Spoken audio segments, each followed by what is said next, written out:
My name is Chun Ming, and today was the day that was supposed to change my life. The job awakening ceremony in Yunhai City. Everyone was watching me. I had the highest mental potential score our school had ever seen, 19%, way above the old record of 12%. People expected me to get an S-rank class, maybe even higher. But when I stepped onto the platform and the magic array lit up, it just stopped. The light went out halfway through. The instructor looked at me with pity and told me I got a C-rank class, Shield Guardian. Not the worst, but nowhere near what everyone expected. The crowd started whispering. Some laughed, some felt sorry for me. A C-rank meant my first skill would be C-rank 2, and getting better resources or stronger skills later would be really hard. But honestly, I wasn't upset. I had a secret nobody knew about. At the bottom of my personal panel, there was a charging bar, and it read 99.99%. Whatever it was going to give me, it was almost ready. My buddy Sun Yang came over to cheer me up. He got a B-rank Shadow Blade class, pretty solid. He offered to team up and help me level up. I told him I was fine and that I'd think about it. I wanted to wait and see what my hidden ability would turn out to be. Then the whole hall went crazy. A girl named Qin Jishua stepped onto the platform, and the magic array exploded with light. She awakened an SS rank class, Holy Radiant Angel. Nobody in our whole province had gotten SS rank in 10 years. She was already a genius who broke almost every record, and now she had the rarest class anyone had seen. People started talking about how she and I were technically on the same team, the Morning Light Squad. The school had put us together for a competition back before anyone awakened. I'm listed as the captain. But now, with her being SS rank and me just C rank, everyone figured she'd quit the team right away. I didn't worry about any of that. I just kept my eyes on that charging bar, waiting for it to hit 100%. I looked at my team info and thought about disbanding the Morning Light Squad. The school had put us together, and we never really chose each other. The other 3 members were Qin Jishua with her SS rank Holy Angel class, Song Chuan with an S rank Battle Vanguard, and Jiang Yi with an A rank Tide Mage. We were the top 4 students by potential, but now I was the weakest one, a C rank captain leading a team of elites. But you know what? I decided not to disband it. I made the team. I named it. Why should I be the one to shut it down? If they want to leave, they can leave. Plus, creating a team costs 40,000 gold, and even though the school paid for it, I earned that perk by ranking first in mental potential. I checked my stats. Level 1, most attributes at 10, but my constitution was 600 thanks to the 20% bonus from my Shield Guardian class. My one skill was Battle Resilience, a C-rank passive that let me recover health even during a fight. Not bad, but nothing special. Then I heard it. A chime went off in my head. Charging progress, 100%. My heart started racing. 3 years of waiting, and it was finally done. The message told me I had unlocked a special talent. I would get 1 SSS level skill every 10 levels, guaranteed. No resources needed. Even SSS rank class holders can't promise that every skill they unlock will be SSS grade, but mine always would be. On top of that, I got an activation reward, a random SSS skill, already at max level. I asked Sun Yang if skills had a level cap. He said no, nobody had ever maxed one out. That meant I was about to become the first person in the world to own a max level skill. I claimed the reward. The skill I got was called Absolute Defense. When I read what it did, my jaw nearly dropped. It's a passive ability. If an enemy's stats are lower than mine, their attack does 0 damage. If their stats are higher, no matter how much higher, each hit only does 1 point of damage. That's it. Just 1. With my constitution at 600, even the strongest being alive would have to hit me 600 times just to take me down. And that's not even counting my battle resilience, which keeps healing me during the fight. I was speechless. This skill was completely broken. I spent a moment thinking about what absolute defense really meant. It basically threw out the normal rules of combat. Instead of defense reducing damage like it does for everyone else, my damage taken was now just 2 numbers, 0 or 1. Nothing in between. It was like a bug in the system. Sun Yang kept trying to get my attention. He thought I was upset about my C-rank class and looked really worried about me. When I finally snapped out of it, he put his hand on my shoulder and told me he'd help me level up. He meant well, but I turned him down. I told him I'd level up alone. Here's the thing. My plan was to fight monsters way above my level. With absolute defense, I could take hits from anything and only lose 1 health at most. I could slowly grind down powerful beasts that nobody else at level 1 would dare touch. But if Sun Yang came with me, he'd be in real danger. He didn't have my protection. One wrong move and he could die. So for now, going solo was the only option. Sun Yang thought I'd lost my mind. Everyone knows that before level 5, you're supposed to team up. Solo fighting at this stage is basically a death wish for anyone who is an S rank or higher. He walked away shaking his head, thinking I was still in shock from getting a C rank class. After that, the head instructor gave a final speech. She told us the awakening was just the beginning. We had a 1-month graduation exam coming up, a massive test run by the Alliance that covered the entire country. All new graduates were part of it. Our performance would decide our official rating, which mattered for joining guilds, companies, or alliance departments. A huge magic array activated and pulled everyone into the exam instance. 30 days, starting now, right here in Yunhai City. Everyone got excited and started heading for the beast forest outside the city to begin leveling up. I walked out alone. Then 2 people stopped me, Song Chuan and Jiang Yi, my other 2 teammates from the Morning Light squad. Song Chuan, the guy with glasses, walked up and told me straight to my face that I should give up my captain position and leave the team. I stared at him. Was he serious? He wanted me to hand over the team I created and then kick myself out? I looked at both of them like they were idiots and said, "Do you not have hands? Can't you just leave the team yourselves?" Song Chuan told me the team didn't belong to me alone, and Jiang Yi offered me 1 gold coin to leave, like I was some beggar they could pay off. That's when it clicked. They didn't just want me gone. They wanted to keep the Morning Light squad so they could use it to recruit Qin Jixue. An SS-rank teammate would set them up for life. But having a C-rank captain like me on the team might scare her away, so they wanted me to hand over my position and disappear quietly. I didn't waste time arguing. I opened my panel and kicked them both out of the team on the spot. Song Chuan couldn't believe it. Getting kicked is considered an insult. Normally people leave on their own when there's a disagreement. But they came to my face and told me to give up what was mine. I just smiled and said I was helping them leave faster. The crowd around us was buzzing. Some people thought I had guts. Most thought I was being reckless. Picking a fight with an S rank and an A rank was asking for trouble down the road. Song Chuan warned me not to run into him in the wild, then walked away with Jiang Yi. But then everything changed. Qin Jixue showed up. Song Chuan's eyes lit up. He rushed over, introduced himself, mentioned his S-rank class, and asked her to team up. She didn't even answer him. She walked right past him and came straight to me. "Do you want to team up with me?" she asked. The whole place went dead silent. An SS rank was asking a C rank to be teammates. Nobody could believe it. I was confused too. I asked her why. She said I had helped her before, and she didn't like owing people. She was talking about the time I taught her some mental training techniques back when the school had us working together. I hadn't thought much of it, but apparently it meant something to her. She offered to help me reach level 10 during the exam. I thought about it for a second. Having an SS rank partner for dungeon runs was too good to pass up. And if I hit level 10, my special talent would give me another SSS rank skill, maybe one that could make up for my low attack power. So I agreed, but told her I'd go solo for now, and we'd team up once it was time for dungeons. She nodded and left without another word. Everyone around us was stunned. The strangest team in history, an SS rank and a C rank, working together.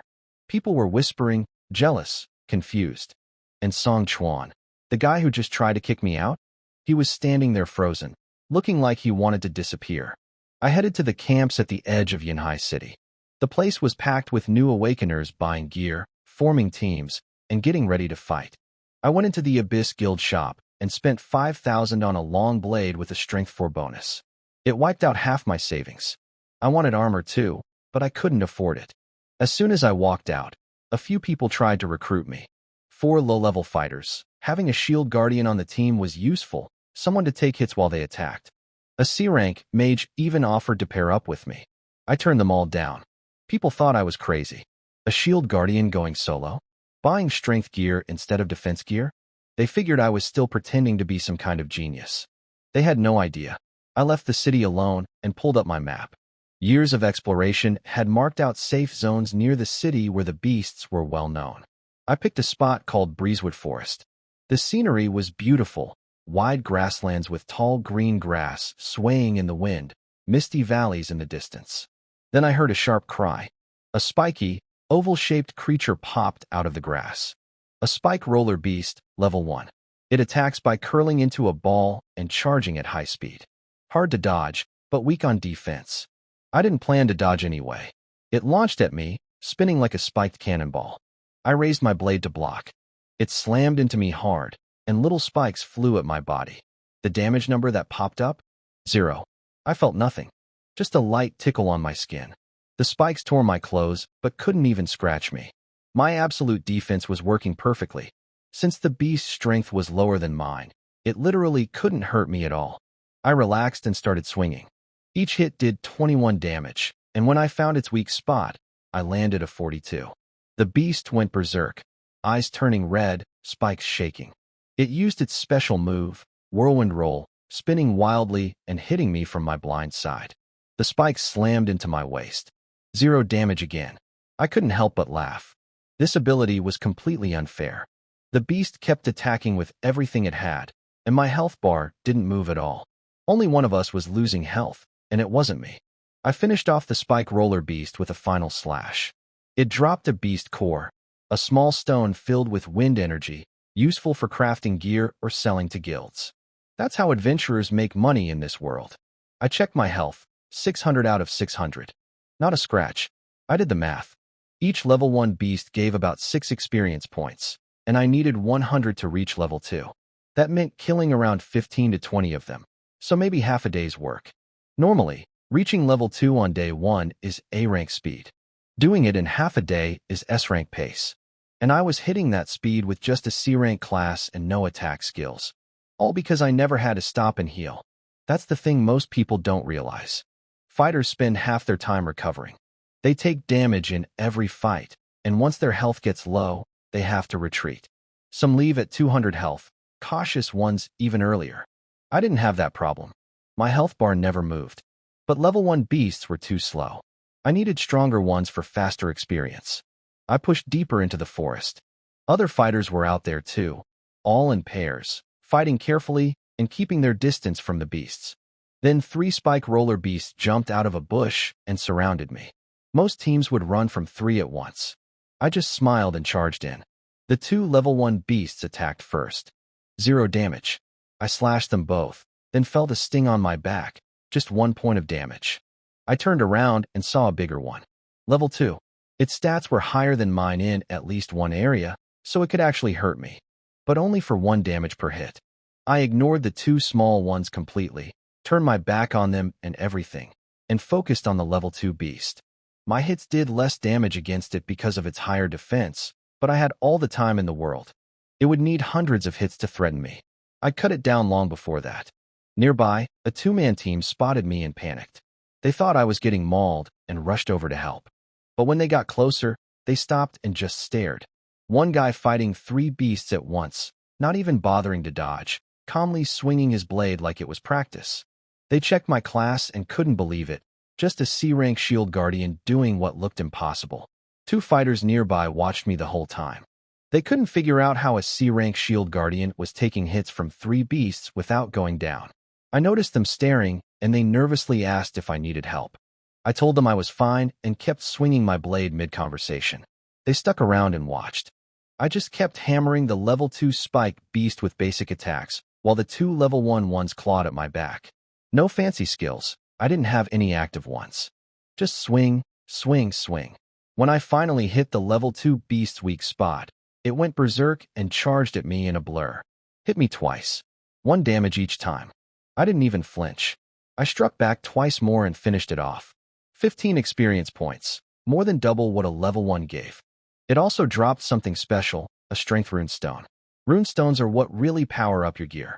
Equipment is just a holder for them. My blade already had 4 strength stones giving it 4. I slotted the new one in right away, bringing it to 5. I did all this while 2 level 1 beasts were still attacking me. I didn't even bother looking at them. I checked my health, 573 out of 600. Killing a level 2 beast only cost me about 1/10 of my health, and I recovered 55 points per hour. So I decided to forget about level 1 beasts entirely and hunt only level 2s from now on. I walked deeper into the forest, leaving the two small beasts behind.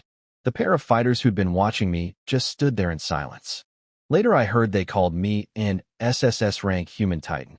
Funny, coming from people who needed a full team just to handle a level 1 beast. I kept grinding for 3 hours straight. Spiked beasts, leaf mice, whatever crossed my path. Then I heard the notification I'd been waiting for, level 2. My stats jumped up nicely. Constitution went from 600 to 1,200. Recovery hit 112. My battle resilience skill leveled up too, now boosting recovery by 12%. I felt refreshed, like all the fatigue just washed away. Reaching level 2 in under half a day, that's speed only someone like Qin Jixue could match in all of Yunhai City. And I was just getting started. My original goal was level 2 today, but now I changed my mind. I was going for level 3. I pushed deeper into the breezewood forest until I reached the edge of the safe zone. A bunch of level 1 and level 2 beasts were following me around, attacking nonstop. 0 damage, every single one. I didn't even look at them anymore. Beyond the safe zone was the Real Beast Forest. Huge ancient trees, thick fog, and no rules. Anything could be out there. The exam guide warned new fighters to stay away. But I wasn't worried. Even the strongest beast could only do 1 damage to me per hit. And if things got too rough, I could just run. I stepped past the boundary and into the valley. The beasts behind me froze, then scattered in fear. Whatever lived in there, they wanted no part of it. The valley was dark and quiet. Cold, damp air. No birds, no bugs. Then something big crashed out of the trees. A red-tusked boar. Level 3. The thing was the size of a small hill with glowing red fur and tusks half a meter long. It looked at me, snorted, and I swear it looked disappointed, like I wasn't worth its time. A pig just looked down on me. Fine. I drew my blade. It charged. Its tusks scraped my arm, 1 damage. I hit back for 20. After that first exchange, it didn't attack again right away. It started circling me slowly, like a cat playing with a mouse. That annoyed me. I put my left hand behind my back, held my blade in just my right hand, and waved it forward. Come on then. The boar went crazy. It used its skill, Crimson Charge, and turned into a red blur. Its tusks slammed into my chest so hard the ground shook. 1 damage. It bounced off me like it hit a wall. While it was still dizzy, I swung 3 times. It charged again, furious. 1 damage again. I found its weak spot, the hind legs, and started hitting for 40 each time. The fight went on like that. It kept charging with everything it had. I kept taking 1 damage and hitting back. Eventually it went down. 26 experience points, a level 3 beast core, and a constitution rune stone. I couldn't use the rune stone yet since I didn't have any constitution gear, but once I sold today's beast cores, I'd have enough money to buy some. I did the math, 7 or 8 more level 3 beasts and I'd hit level 3. At this pace, I was definitely getting there today. I kept pushing deeper into the beast forest, hunting level 3 beasts one after another. Spirit stone monkeys, triangular lizards, earth moles, they all went down the same way. Hit me, do almost nothing, and I'd wear them out with my blade. I noticed the beasts in the deeper forest dropped rune stones more often. I got another strength rune stone and slotted it into my blade, bringing it up to 6. I checked my stats. I needed about 90 more experience to hit level 3, roughly 4 more beasts. The best part about my fighting style was how well it scaled. No matter what I fought, the most damage I'd ever take was 1. So as my constitution kept growing with each level, fights would get proportionally easier. At level 10 or 20, my health would be in the tens of thousands. I'd barely lose any health per battle. And with battle resilience constantly healing me, someday I might truly be unkillable. A C-rank passive skill that most people would overlook. In my hands, it worked as well as an S-rank one. Absolute defense plus battle resilience was a perfect combo. Then I heard something cold and sharp above me. My instincts screamed danger. I dodged sideways just in time as a twisted shadow dropped from the trees right where I'd been standing. A 2-headed rattlesnake. Level 4. 2 meters tall, blue-green scales, 2 heads with pale yellow eyes staring at me. Its ability was cross fangs, and its attacks carried poison. Poison, that's supposed to be the one thing defense can't block. It doesn't hit you with force. It seeps in and eats you from the inside. Every shield-type fighter in this world fears poison more than anything. It had already nicked my arm during its ambush. 1 damage. I watched the small wound carefully, waiting to see if the poison would spread. The snake watched too. Its whole strategy was ambush, poison, and wait. It expected me to start weakening any second. We stood there in silence for about a minute. Nothing happened. No poison spreading. No extra damage. My body's natural recovery closed the wound completely. The venom never got through. Absolute defense didn't just protect the surface. It blocked everything, including poison. I was completely immune to negative effects. If the poison couldn't break past my defense in the first place, it simply didn't exist. I smiled. Even the ugly two-headed snake in front of me looked a little less annoying now. But it still had to go. I charged at the two-headed rattlesnake and started swinging. Fighting something 2 levels above me meant my damage was low, only 15 per hit. But that didn't matter. The snake kept biting me, trying to pump me full of venom. 1 damage each time. It would attack, then stop and watch, waiting for the poison to kick in. It never did. Eventually, the snake ran out of venom completely. Once that happened, its fighting power dropped hard. It could only sit there and take my hits. By the end of the fight, I was actually in better shape than when it started, thanks to my recovery. I finished it off with a couple of clean strikes, 30 damage each. It dropped a level 4 beast core and something I didn't expect, a dungeon token. My eyes went wide. These things are incredibly rare. Some adventurers hunt for a whole year and never see one. And it wasn't just any token. It was a comprehensive dungeon token. Using it would mark a wild dungeon on my map. Wild dungeons are one-time challenges with better rewards than the permanent large dungeons. There are different types, treasure hunts, comprehensive, mysterious, and each one is basically a shot at finding something amazing. I used the token right away. The dungeon showed up on my map, but it was pretty far from where I was. I decided to save it for later, once I hit level 5. Back to grinding. I kept hunting level 3 beasts. Red-tailed foxes, more of the same. I was 1 kill away from level 3 with an hour of daylight left. Then I ran into a black armor rhinoceros. Level 5. The thing was built like a tank with thick black armor covering its whole body. I took a swing, 8 damage. It hit me back, 1 damage. I could technically wear it down, but it would take forever, and I'd burn through most of my health doing it. Not worth the risk. So for the first time all day, I did the smart thing. I turned around and ran.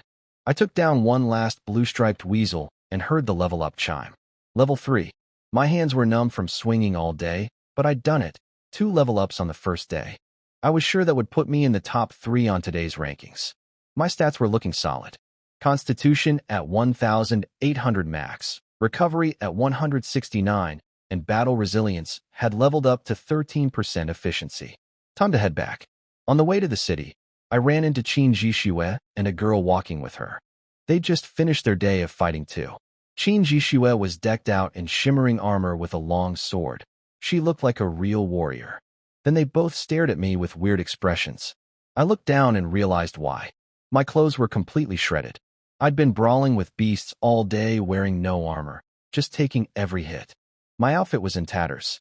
The wind blew and I basically looked like a beggar. Embarrassing. Qin Jixue actually laughed, covering her mouth. Then she did something unexpected. She cast Angel's Blessing on me. A soft golden light wrapped around me like a feathered cloak, and shimmering wings appeared on my back. All team members get a 20% attribute boost from it.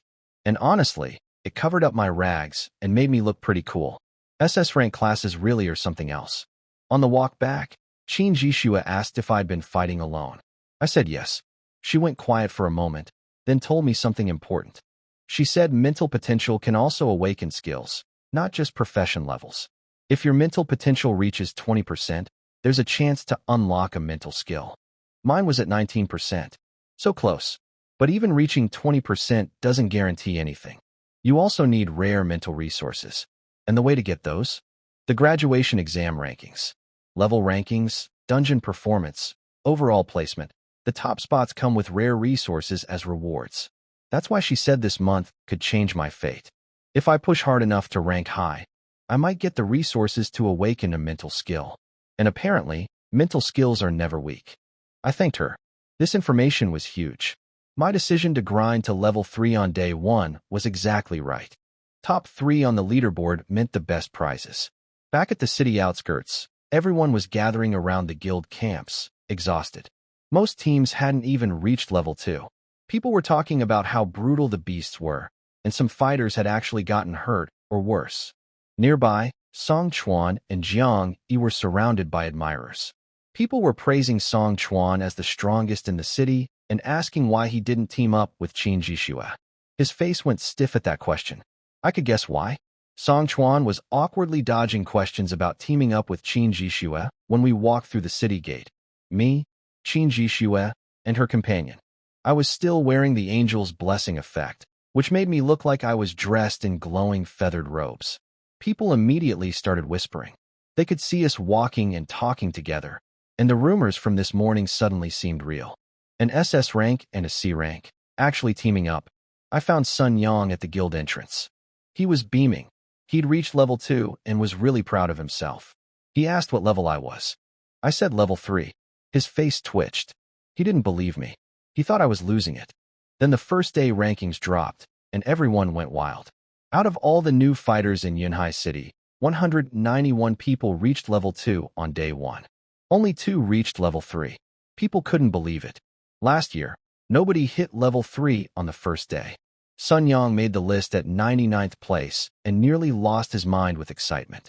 He was jumping around like a monkey. I told him to calm down, but he said I wouldn't understand. For a regular guy like him, making the top 100 was something he'd brag about for a year. I patted his shoulder and promised I'd help him get on the dungeon rankings later. The rewards rolled out tier by tier. Jiang Yi landed at 11th, just outside the top 10.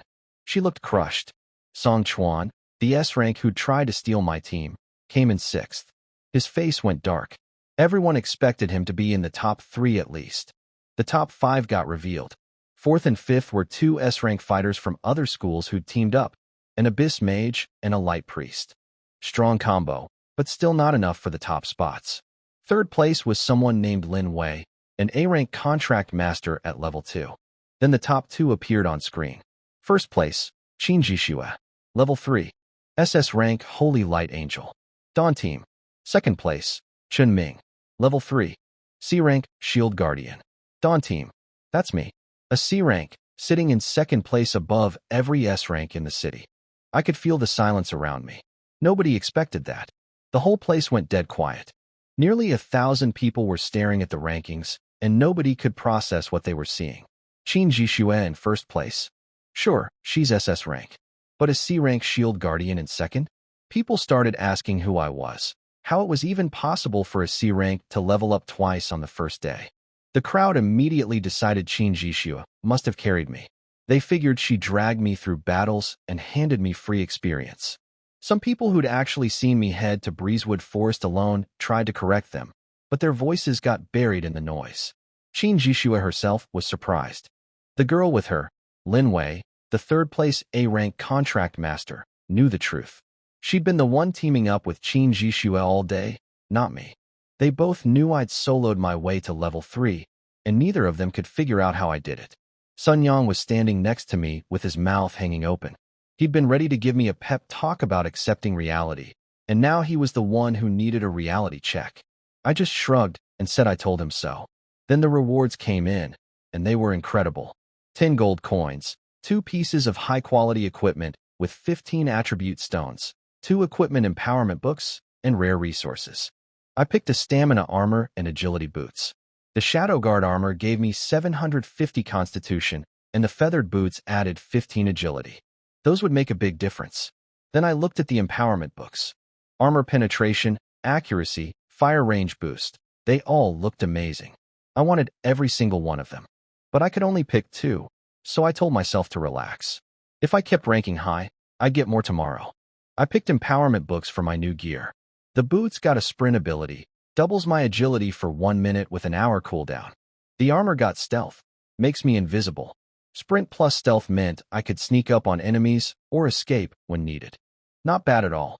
After equipping everything, my stats jumped up nicely. Constitution hit 2,550, and agility rose to 45. I was getting stronger fast. Then came the real prize, rare resources. Sun Yang was hovering over my shoulder, dying to see what was available. I scrolled through the list. Earth Spirit Stones for physical stats, Wood Spirit Mushrooms for recovery, Jade Cloud Fruits for strength. Most had no detailed descriptions, so you couldn't easily tell how valuable they were. Then I spotted it, a mind crystal. Mental energy material. Exactly what I needed to push my mental potential closer to 20% and maybe awaken a mental skill. I picked it without hesitation. It appeared in my hand, a tiny white crystal the size of a fingernail. Sun Yang leaned in and looked disappointed. He expected rare resources to glow like legendary treasures. This looked like a pebble. I told him the real good stuff doesn't always look impressive. After that, I went into the guild to sell my beast cores. I dumped 17 of them on the counter. The clerk glanced at the pile and said 1,700, assuming they were all level 1. I told her to look again. Her face changed fast. Level 2 cores, level 3 cores, and 1 level 4 double-headed rattlesnake core. She couldn't believe a first-day participant had hunted a level 4 beast. She apologized and recalculated, 4,500 total. I used 4,000 of that to buy 4 strength rune stones. The guild buys them for 600 each, but sells them for 1,000. Almost double the markup. Highway robbery, but I needed the power boost. I walked out with my 4 stones and 500 gold left in my pocket. Money disappears fast in this world. I went home, a small place, just me. My family died in a beast tide 10 years ago. I showered off the beast blood, ate dinner, and lay down. My body was fine. Health had never dropped below 10% all day and was almost full now. But mentally, I was drained. Fighting nonstop for hours takes a toll on the mind, even if the body holds up. I grabbed my phone to check the news. The big exam was all over the internet, and when I opened the Yunhai City section, the top 3 trending topics were all about me. One was about my second place ranking as a C rank. Another was about me and Qin Jishua being teammates. The third was speculation about our relationship. My group chats were blowing up with people asking questions and wanting to join the Morning Light squad. I ignored all of it and switched to the national trending page. The biggest story wasn't about the exam, it was a prophecy. An SS rank prophet named Master Beacombe had made his once-a-decade prediction. He said 2 things. First, that an era of heroes was coming, with more powerful classes awakening than ever before. Second, and this was the wild one, that Blue Star would eventually make contact with extraterrestrial civilizations. I was skeptical. Our world can barely handle the beasts on the ground, let alone explore space. The sky is full of dungeons and dangerous zones. We haven't even fully mapped our own planet. But then I looked at the other trending topics. An SSS rank pair of fighters had awakened for the first time in 30 years. A massive star dungeon had been discovered. Multiple provinces were producing S-rank awakeners at unusual rates. And the Lighthouse Alliance claimed they'd already contacted aliens. It all lined up eerily with the prophecy. I shook it off. That stuff was way above my level right now. I turned off my phone and took out the mind crystal I'd gotten from the ranking rewards. It sat on my fingertip, glowing faintly. I tried probing it with my mental energy, but couldn't read anything from it, even with my 19% potential. Whatever was inside, I need to reach 20% to unlock it. Qin Jishua had said that mental skills could change my fate. If even she, an SS rank, thought they were that powerful, they had to be something special. I stood up to start meditating. Improving mental potential takes constant practice, and it never stops being important. Higher potential means more mana, stronger active skills, and for me, possibly a whole new ability. I had work to do. I spent the whole night meditating. Once your mental potential passes 10%, meditation works even better than sleep for recovery. I could feel myself getting close to that 20% threshold. A warm current flowed through my mind as I practiced, and my mental exhaustion from the day melted away.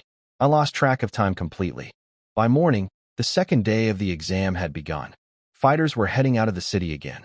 I'd made quite a stir. A C rank in second place was unheard of in the history of these exams. What I didn't know at the time was that a lot was happening behind the scenes. Up in a building overlooking the city border, a high-ranking inspector from the provincial government was meeting with all the school principals. He had a mechanical crow on his shoulder that spoke for him. He'd come to Yunhai City for one reason.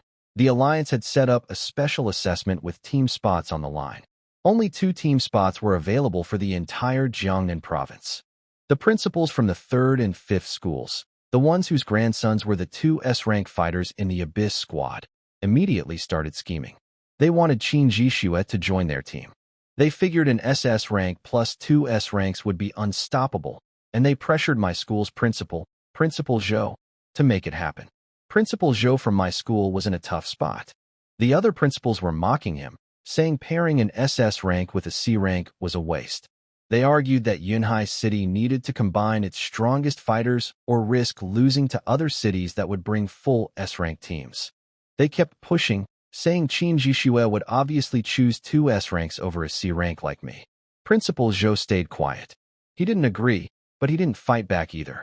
I think he still believed in me, even if he couldn't say why. I meditated through the night, and when I opened my eyes, 20% mental potential. I'd broken through. 2 things unlocked immediately. First, mental space, a small pocket dimension in my mind, about the size of a room. I could store items in it just by thinking. No more carrying bags of gear and beast cores around. I tested it with my sword.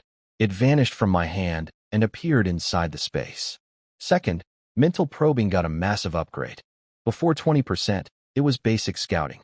Now it was like having a god's eye view. I could see dust floating in the air, the slightest movement of curtains, every detail crystal clear. Then came the big surprise. A prompt appeared on my panel asking if I wanted to awaken a mental skill right now. No special resources needed. No difficult process. Just yes or no. Everyone said awakening mental skills was nearly impossible even at 20%. But for me, it was automatic. I almost laughed, but I held back. I took out the mind crystal from yesterday's rewards and absorbed its energy. It felt amazing, pure attribute energy flowing into me. But it was barely a drop in a huge, empty pool. If rare resources affect the skill level you awaken, and I was sure they did, then I needed way more before I pulled the trigger. I wanted the highest possible grade. Patience. The problem was, I got so absorbed in training that I completely lost track of time. When I checked my phone, it was already 11 a.m. Half the day gone. I rushed to the city outskirts. People immediately started talking. Everyone else had been grinding since early morning, and here I was strolling in at noon. They figured Qin Jixue had dropped me, and I'd given up. Some laughed, some shook their heads. What I didn't know was that up in a tall building, the school principals were watching me too, along with a provincial inspector who'd come to select candidates for a special alliance assessment. Only 2 team spots were available for all of Jiangnan province. The other principals were mocking my school's Principal Zhou for letting a C-rank partner with an SS rank. But when I looked toward that building, I felt a powerful presence watching me. It vanished instantly. The inspector had apparently noticed something the principals missed, that I'd already hit 20% mental potential. That caught his attention. I headed straight for Breezewood Forest alone. People sighed, thinking I was going to fight weak level 1 beasts. Nobody imagined I'd go past the safe zone into the real beast forest. My blade now had strength 10, fully maxed out for basic equipment. I'd need higher quality gear to slot more rune stones. Fine quality holds 20, epic holds 30, and legendary or mythic even more. But those are hard to come by. I had to make up for lost time. My goal was level 5 by tonight and a top 3 finish on today's rankings. There were rare resources on the line, and I needed every one I could get. I checked my stats before heading out. With the shadow armor and feathered boots from the exam rewards, plus all the rune stones I'd slotted in, my numbers were finally looking respectable. Constitution at 2,550, agility at 45, strength at 40, and mental power at 360 with my new 20% potential. The shadow armor also had a stealth effect that let me blend into the forest, perfect for this environment. My only real weakness was still attack power.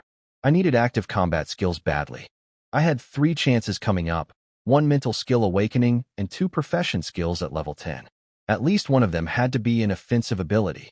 I spotted a Gale Mantis, level 5, dark green shell, arms like butterfly knives.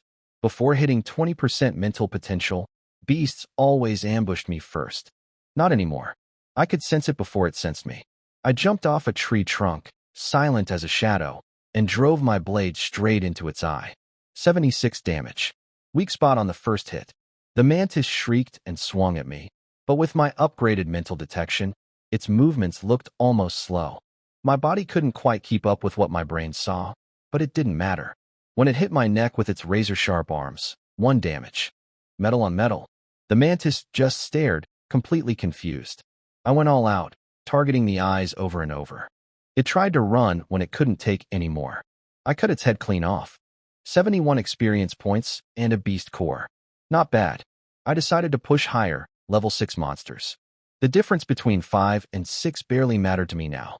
With my mental detection and better gear, I figured I could handle enemies 4 or 5 levels above me. Then I found exactly what I wanted. 4 silverback monkeys, all level 6, surrounding me on a hillside. Giant silver fists the size of my head, 2 meters tall each. I didn't run. I didn't hide. I picked one and focused everything on it. Their fists slammed into me like hammers on an anvil. 1 damage. 1 damage. 1 damage. I just kept swinging at weak spots. 1 monkey went down, 90 experience. The other 3 went berserk, attacking from all directions at once. 1 leaped into the air and smashed down with both fists. The ground shook. Dirt flew everywhere. 1 damage. Before the dust settled, my blade was already carving into the next one. I took them all down, one by one. About 360 experience total from the group. I checked my health. 2,400 out of 2,600. Lost less than a tenth from fighting 4 level 6 beasts at once. I kept moving toward the dungeon location marked on my map. 2 more good fights, and I'd hit level 5.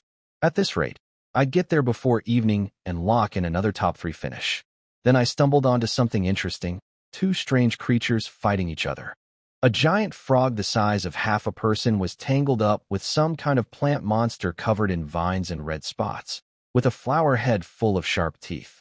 I spotted 2 beasts fighting, a giant frog and a creepy plant monster with vines and a flower head full of teeth. The frog was almost dead. Perfect timing. I pulled my sword from my mental space, rushed in, and chopped the frog's head clean off in 1 swing. 88 experience, easy. It felt great. One of those perfect strikes where everything just clicks. The plant monster wasn't happy. I'd stolen its meal.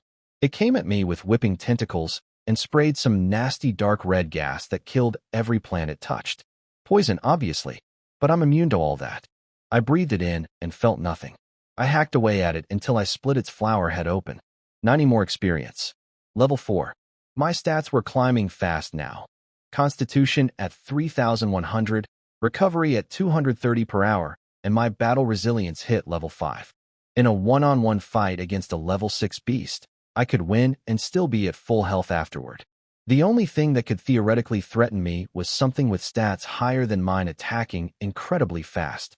But as my constitution kept growing, even that weakness would fade. I decided to get aggressive. Instead of searching for beasts, I started making noise on purpose to draw them to me. It worked beautifully. Level 7 frost foxes, wild bulls, black-scaled lizards. They came running, and I cut them all down.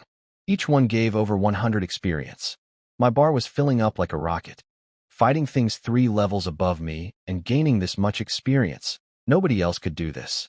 Normal teams stuck to beasts at their own level because anything higher meant risking death. For me, a level 7 beast could only do 1 damage per hit. Same as always. I slotted another agility rune stone into my boots, then realized I was starving. I hadn't eaten since morning. Level 4 isn't high enough to skip meals, and I'd learned yesterday that going hungry tanks your mental energy by the end of the day. So I pulled out a lighter from my mental space and started grilling a bull leg right there in the forest. The meat from strange beasts is incredible. No seasoning needed, better than anything from a normal kitchen. I was just enjoying my meal when 2 more beasts showed up, probably drawn by the smell. One was a golden-furred mouse. The other was a bull, the same species as the leg I was currently eating. I expected it to charge at me in a rage. Instead, it just stared at the grilled meat in my hand, swallowing hard. Even the beasts wanted a taste of my cooking. The 2 beasts completely ignored me. A level 4 human wasn't even worth their attention. They squared off against each other, ready to fight over territory or food or whatever beasts fight about. So I sat down, grabbed my grilled beef leg, and watched the show. Just a level 4 guy eating lunch while 2 level 7 beasts tore into each other a few meters away. If anyone had seen me, they'd think I was insane. 10 minutes later, I finished eating, stood up, burped, grabbed my sword, and mediated their dispute. The gold mouse went down first, 108 experience. Then the bull, 112. Both were already beat up from fighting each other, so they went down fast. Level 5. Finally. Now I could enter dungeons. I checked my map and saw the comprehensive dungeon location wasn't far ahead. I was hoping for something good, treasure hunt, mystery, anything with rare rewards. Outdoor wild dungeons give first clear bonuses that permanent large dungeons don't, so the loot is usually better. 15 minutes later, I reached the spot. My jaw dropped. The ground just fell away into a massive crater, a long crack stretching across the landscape, like someone had carved out a chunk of the earth. Thick fog covered the bottom. I couldn't see how deep it went. I didn't hesitate. With 3,800 health and the ability to handle anything below level 10, I jumped straight off the edge. I fell through cold, howling mist for what felt like forever. Then I hit the ground. 1 damage. I found the dungeon entrance, a shimmering light curtain between large rocks. My token glowed, wrapped around me, and suddenly I was inside. The Union Mountain Stream Dungeon. Mixed type, treasure hunt plus challenge. I needed to collect at least 10 rare energy materials and defeat 5 guardian beasts within 24 hours. Then I used my mental detection to scan the area and nearly choked. Within just 10 meters of where I stood, there were 3 rare resource plants. A greenwood sprout for recovery, a red fruit for fire element, and a thick earth flower for constitution, all radiating pure energy. I absorbed the greenwood sprout. Recovery attribute went up by 5. Then the thick earth flower, constitution, jumped by 50. The quality was excellent. The red fruit I kept. It was a fire element resource. Absorbing elemental materials would influence what kind of skill I'd awaken at level 10. I wasn't ready to commit to fire yet, so I stored it in my mental space for now. I could always sell it later if I didn't need it. 3 out of 10 collected, and I'd barely taken a step into this canyon. The place was huge, stretching out ahead of me with cliffs on both sides and strange plants everywhere. I'd struck gold. I kept exploring the canyon and found more rare plants. A tomesheen grass that restored attributes, but I noticed something off about it. There was impure energy mixed in. Poison. Highly toxic, actually. I shrugged and ate it anyway. Plus 10 to my recovery attribute. Poison means nothing to me. Next I found a wind whisper orchid, a wind element plant that boosts agility. But right as I reached for it, something attacked me from the fog. Fast, sneaky, and almost invisible. I swung first. That's always my instinct now. Don't think, don't defend, just hit. It was a wind spirit. Level 7, but way stronger than normal level 7 beasts. They called it a strange beast, which is a special category for unusually powerful creatures.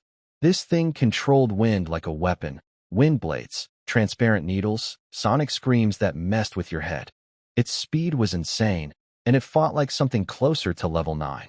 The wind blades pelted me nonstop. 1 damage each, over and over.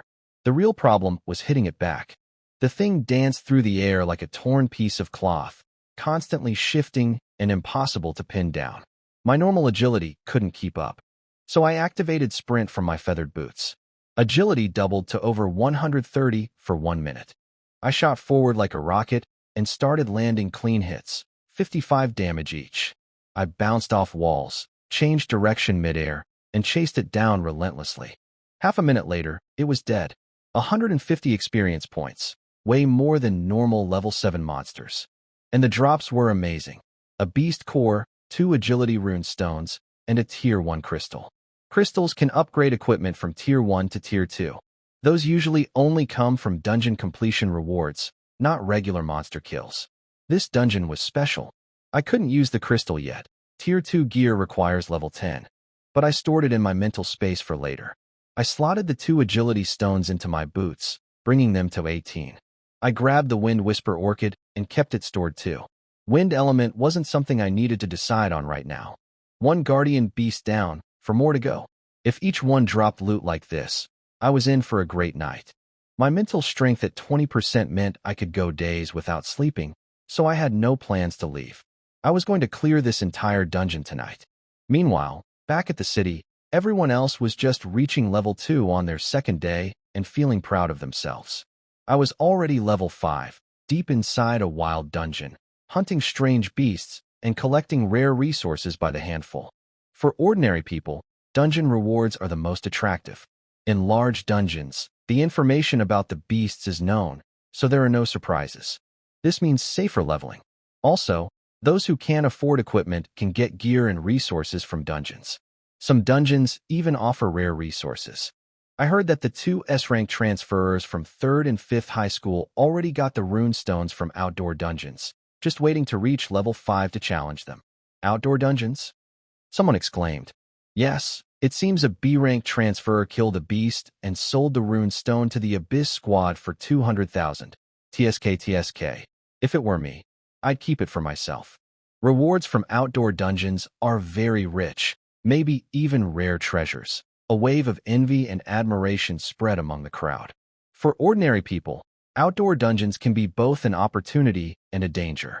At this moment, a commotion comes from the city gate. It's Qin Jishue. Qin Jishue is back. As the top-ranked player on the first day, Qin Jishue is undoubtedly considered the #1 in Yunhai City among all the transfer students. Wherever she goes, she attracts attention. However, when people see Qin Jishue returning with a young girl, they become a bit excited. Hey, Qin Jishue didn't come with Chunming today. Bro, you're too slow to get the news. Don't you know Qin Jishue already gave up on leveling up with Chunming? No way, really. Chunming only arrived at the city border around noon. Looks like he was hit hard. Some people who saw Chunming earlier at noon get excited and want to tell everyone. People talk among themselves, discussing constantly. Most are happy to see Qin Jishue and Chunming break their connection. Everyone is an ordinary person, and many have higher levels than Chunming. Why can you team up with an SS level player and get carried to earn rewards? How are we supposed to feel balanced? If you've awakened an ordinary level profession, just be an ordinary person. But luckily, it seems Qin Jishue only took Chunming with her for one day. At the city gate, Qin Jishue returns from the suburbs, ready to enter the city. Miss, today went very smoothly. The goal was perfectly achieved. Behind her, Lin Wei crosses her arms, smiling brightly. Qin Jishue, dressed in white, stops her steps. Her black hair shines with a glossy luster. She looks more angelic, as if she is radiating pure light. We only completed the basic goal, Wei. Don't get complacent. Lin Wei sticks out her tongue and pouts. Got it. But miss, you shouldn't put too much pressure on yourself. You've awakened an SS-level profession, so in the future, Qin Jishue remains silent, not speaking, and continues walking forward. Seeing this, Lin Wei sighs helplessly and quietly follows. As they step into the city, two men approach. The leader wears a long robe with faint gold patterns, looking elegant and refined. Miss Qin, we've heard of you for a long time. Let me introduce myself. I am Wu Qingyang, and this is Wang Yan. He pointed to the tall man behind him. They are both S-level transmuters from the Abyss squad. Do you need something? Lin Wei glanced at the two and asked calmly. We are all top-ranked transmuters of this batch, and we might have many social connections in the future. I'll be straightforward. Wu Qingyang smiled and spoke, trying to subtly build a friendly relationship. Then he directly asked Qin Jishue to join the Abyss squad. He also mentioned the special assessment for this year's big test. This test is limited to small teams, and there are only 2 spots in Jiangnan province, so the difficulty is clear. Wu Qingyang's goal was to remind Qin Jishue to form a good team. There are 3 S-level transmuters in Yunhai City. Joining their Abyss squad seems like the best choice. But before he finished, he was cut off by a cold, dismissive voice. I already have a team. You should look elsewhere. After learning their intention, Qin Jishue refused directly. She didn't wait for the Abyss squad to respond and simply walked away. Wu Qingyang hadn't reacted yet. Wang Yan, who had been silent, suddenly stepped forward and blocked her path. From the start, Wang Yan's eyes had been fixed on Qin Jishue. He had only heard of Qin Jishue from one middle school and hadn't paid much attention. After all, before transmutation, being famous was just a name. But just now, seeing her in person, he was stunned. When he heard Qin Jishue refused to join the Abyss squad, Wang Yan became anxious. Is it because of Chunming? He remembered what Qin Jishue said earlier and immediately thought of Chunming. From yesterday's ranking information, only Chunming's team had that name. He's a C-level loser who only holds you back. Wu Qingyang echoed. This competition is especially fierce. If you bring a C-level transmuter, you won't be able to compete with the full S-level teams from other cities.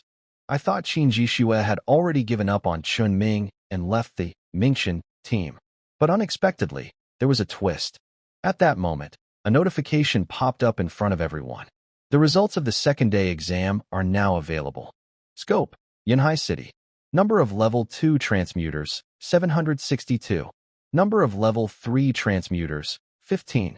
Number of Level 4 transmuters, 6. Number of Level 5 transmuters, 2. Finally, the rankings are out. Wow, today's data is so explosive, someone exclaimed in surprise. Of course, the first day is always the most awkward. Ordinary transmuters almost reached Level 2. Advanced transmuters nearly reached Level 3. So the second day saw a big jump. But the key point is, there are 2 people at Level 5. As soon as this was said, the atmosphere fell into a brief silence. People looked at each other, all thinking of the same name. Because yesterday, the same situation occurred. The highest-ranked people at the top levels were 2, and one of them was Chun Ming. Could it be Chun Ming again this time? No way, absolutely not. Wow, this feels so good. I've been rewarded for 2 days in a row. The real changes are probably still among the top 15. Soon, the rankings were announced one after another. 6th place, Song Chuan, Level 4, S-Class Battle Spirit Pioneer, 7th place. Wang Tung, Level 4, A-Class Earth Child. 15th place. No way Song Chuan is still 6th? Wow, Level 4 and still 6th. Is this serious? In previous years, a Level 4 ranking in the next day's big test could easily put someone in 1st place. But this year, they're already in 6th place. This year must be full of monsters. Everyone is so talented. How are they leveling up so fast? As an S-Class transfer, I should be enjoying the best rewards, but I've been stuck in 6th place for 2 days. This is so unfair, I definitely couldn't accept this.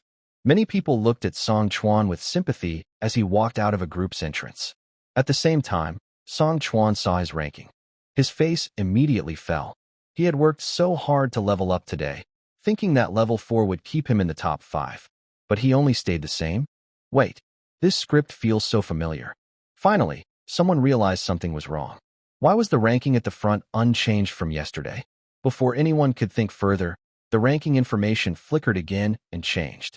1st place, Chun Ming, Level 5, C-Class Shield Guard, Dawn Team, 2nd place, Qin Jixue, Level 5, SS-Class Holy Light Angel, Dawn Team, 3rd place, Lin Wei, Level 4, A-Class Contract Master, 4th place, Wang Yin, Level 4, S-Class Abyss Mage, Abyss Team, 5th place, Wu Qingyang, Level 4, S-Class Light Priest, Abyss Team at the city's border. Above the major guilds and group camps, large screens displayed the rankings. Besides this year's Awakened transfer students, many others were also paying close attention to the big test. Now, when all the rankings were revealed, not only the transfer students, but everyone fell silent. Everyone was staring wide-eyed at the top spot, where the large characters, Chun Ming, were displayed. Right behind was C-Level Shield Guard, which was so eye-catching. 1st place. Who? Chun Ming? Wow, am I seeing things? No. Buddy this. Actually, when they saw that Song Chuan was still in 6th place today, many had already guessed that Chun Ming might still be in the top 5. He had already reached Level 3 yesterday. If he was close to reaching Level 4, then leveling up by 1 more was reasonable. After all, rankings are based on time. But they never expected this result. It was unbelievable. Absolutely unbelievable. A C-level shield guard surpassing all other transmuters in Yunhai City, even beating SS-level transmuters and taking 1st place. Who would believe that? Wow. Miss, Chun Ming is actually higher than you. Behind Qin Jixue, Lin Wei's eyes widened, sparkling with shock.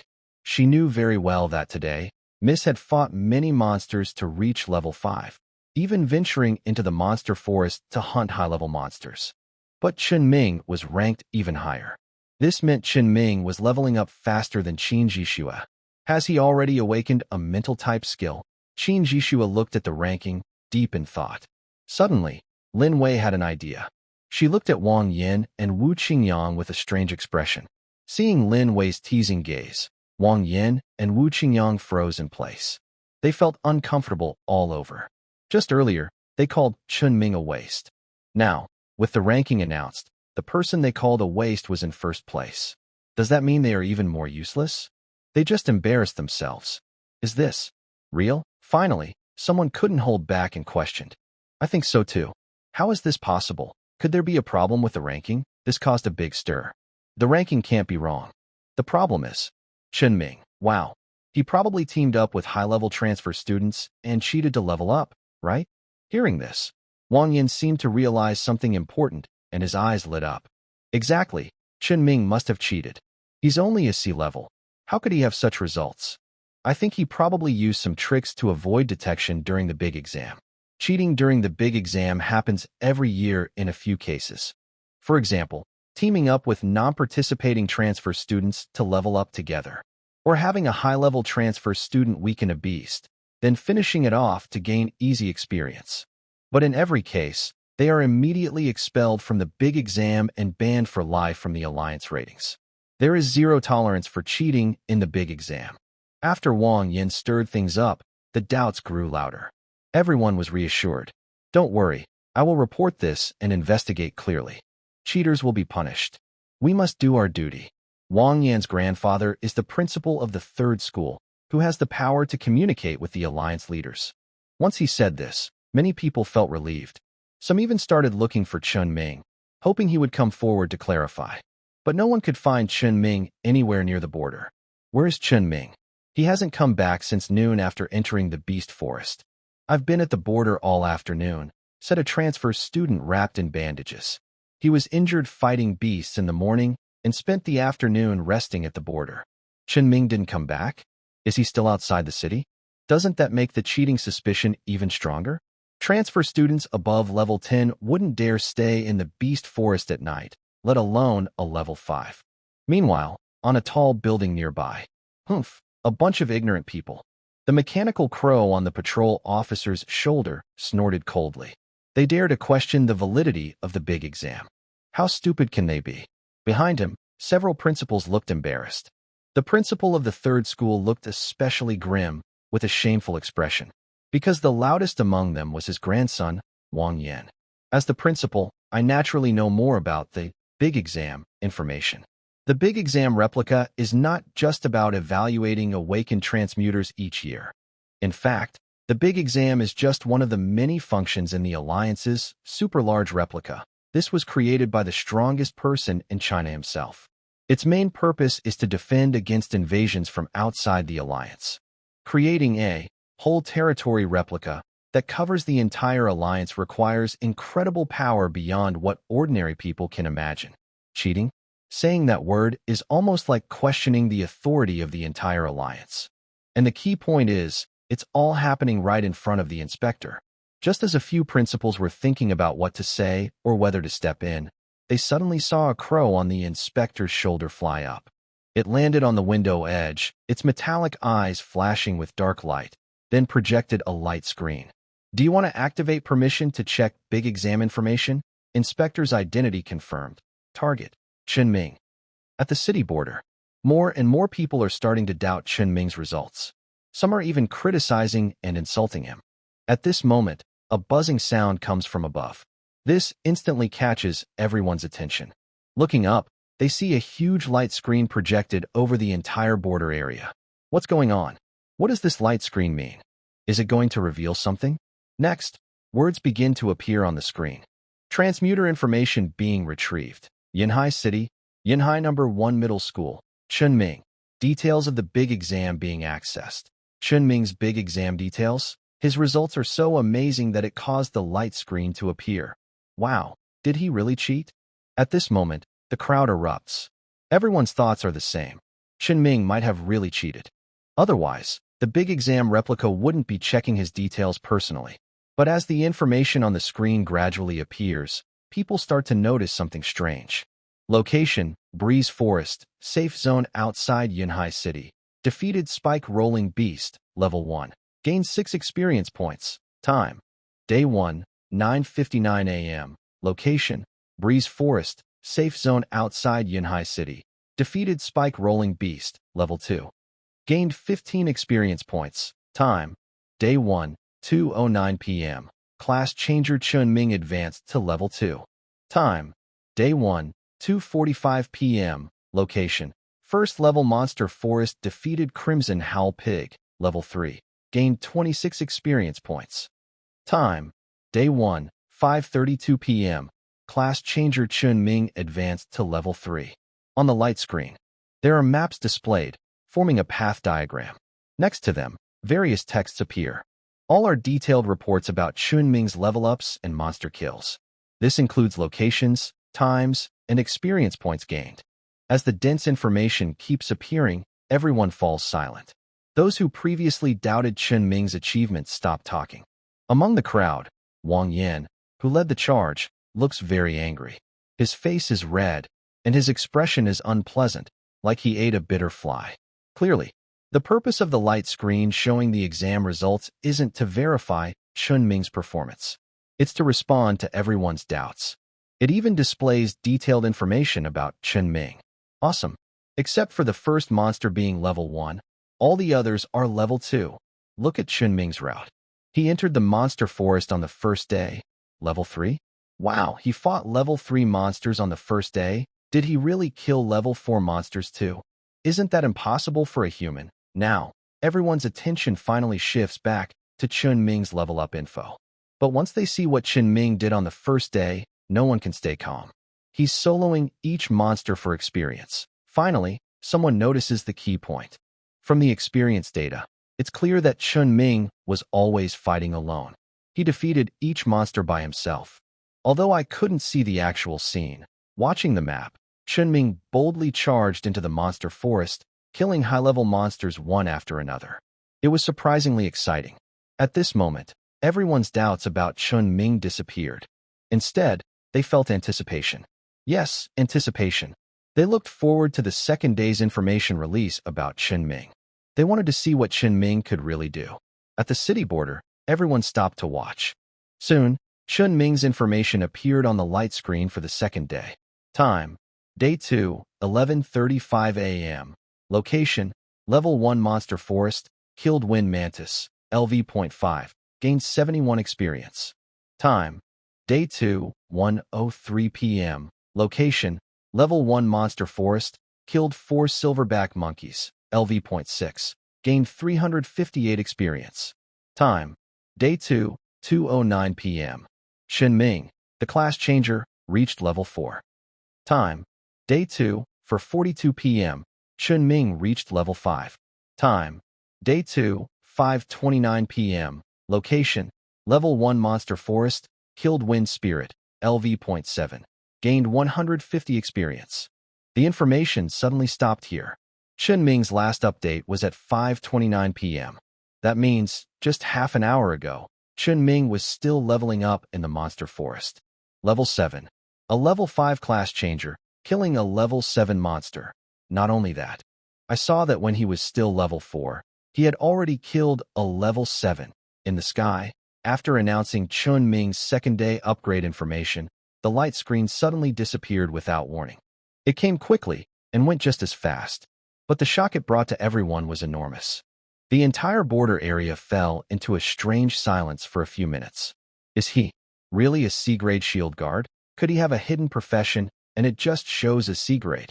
Or maybe he's the legendary dual profession user. People once again doubted Chun Ming. This time, it wasn't about his achievements. They questioned whether Chun Ming had a hidden or dual profession. In a corner of the crowd, Sun Yang quietly picked up his phone. He sent a message to Chun Ming. Brother Chun, where are you? There's a lot of talk about you outside now. Chun Ming knew nothing about what was happening on the city border. On the other side, Yun Mountain Stream Dungeon. Time quickly passed. Defeated the Twin Stone Giants, level 7. Experience 125. Obtained. Twin Stone Giant. Beast Core, level 7. Obtained. Vitality Rune Stone 1. At a fork under a huge broken wall, the fierce battle ended. Chun Ming stepped on broken stones and dug out a stone heart flower from the rock wall. Then he put down his sword and sat on the ground. Phew. After continuous intense fighting, even with Chun Ming's incredible stamina, he was starting to feel tired. We're almost at the end of the canyon. He looked ahead at a narrow opening covered in faint blue mist. In front of the narrow opening, a small path stretched into the deepest part of the canyon. During his rest, Chun Ming checked his quest progress. 1. Treasure Hunt. Collect more than 10 energy attribute materials. Progress, 17/10. 2.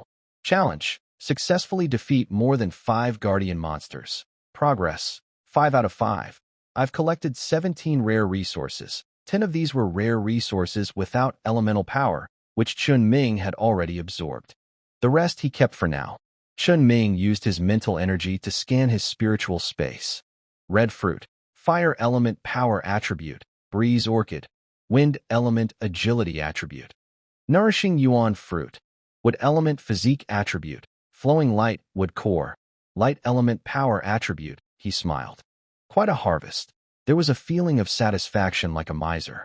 These rare resources were quite valuable. If Chun Ming decided to sell them, he could make a lot of money. So far, the goal of defeating the special treasure-guarding beast has been achieved 5 times. Unfortunately, the later beasts are just ordinary ones, with no special features.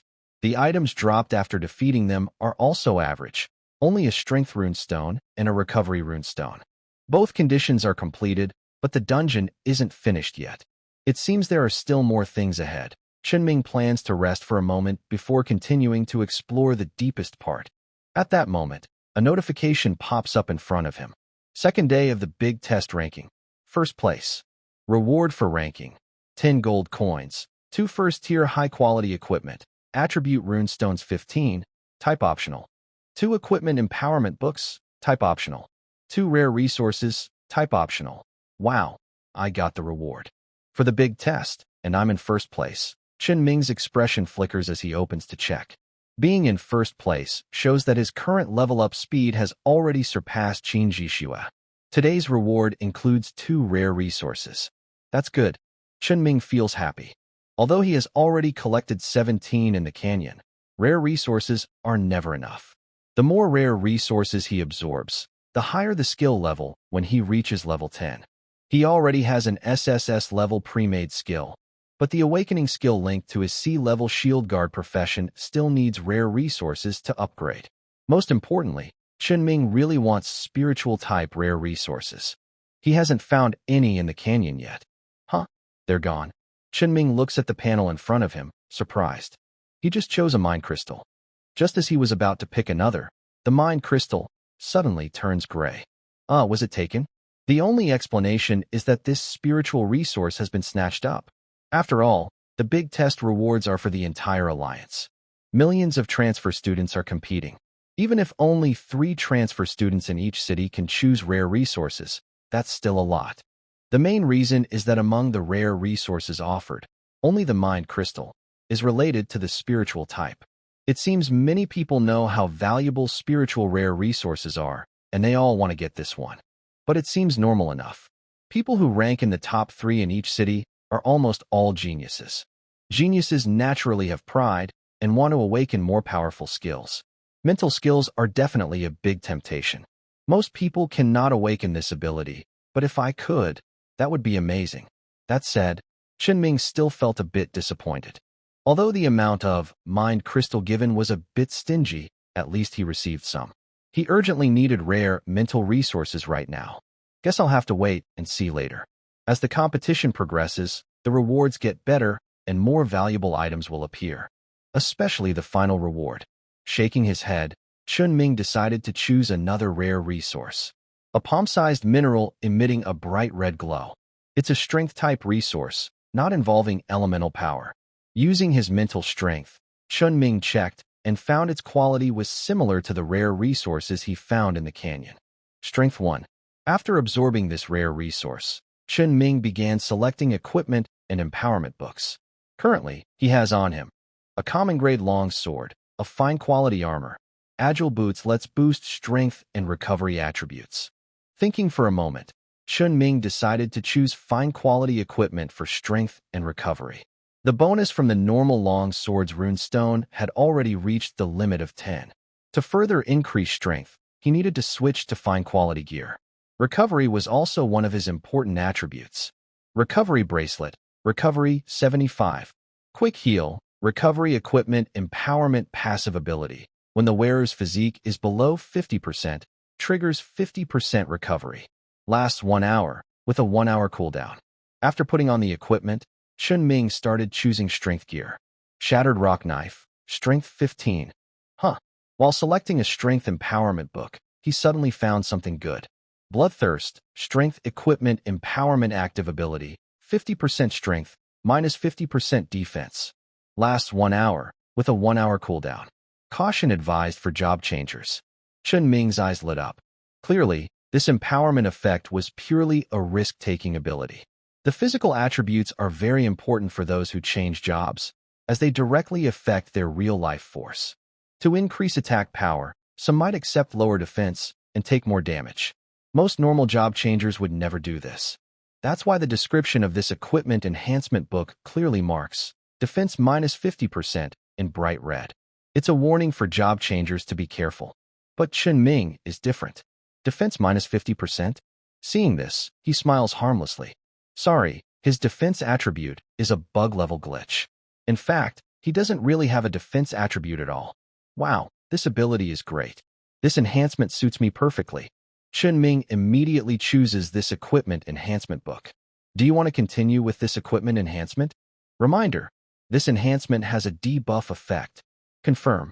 A debuff? That doesn't exist. I don't have it, so how can you reduce it? Even if you reduce it by 100%, I wouldn't be affected. After obtaining the item, Chun Ming applies the enhancement to his broken rock blade. Ding. The moment the enhancement is applied, the broken rock blade trembles. Next, a visible blood-red pattern begins to spread from the tip of the blade. It gradually covers the entire blade. Looks like some kind of dark magic. Chun Ming mutters, then picks up the broken rock blade and looks at it from side to side. He doesn't feel anything special. Maybe the real effect only shows when fighting and using the bloodthirst skill. Chun Ming wanted to test the effect, but held back. The cooldown for this ability is an hour, which is a bit long. But the duration is also an hour, so it's enough. After testing the feel of the weapon, Chun Ming puts it into his space. Then he takes out the reward, a spirit crystal. It's still the size of a fingernail, nowhere near the amount of other rare resources. Chun Ming closes his eyes and concentrates, using his mental power to absorb. Crack. In less than a minute, the crystal in his hand shatters into grayish-brown powder. Still no increase in mental attributes. Chun Ming frowned. With the spirit crystal he obtained yesterday, he had absorbed 2 mental resources. However, he had not gained even a 1 boost in mental strength. Other rare resources, whether from major exams or found in the canyon, usually provided a stat increase after just 1 absorption. It's not that Chun Ming desperately wanted the mental strength boost. It's just that he felt like he was making no progress at all, no sense of improvement. After absorbing 2 resources, it felt like playing around, like throwing water into a pond. He wasn't sure if it was because he had too little energy or if mental attributes are naturally hard to increase. And this was just from 2 days' worth of rewards.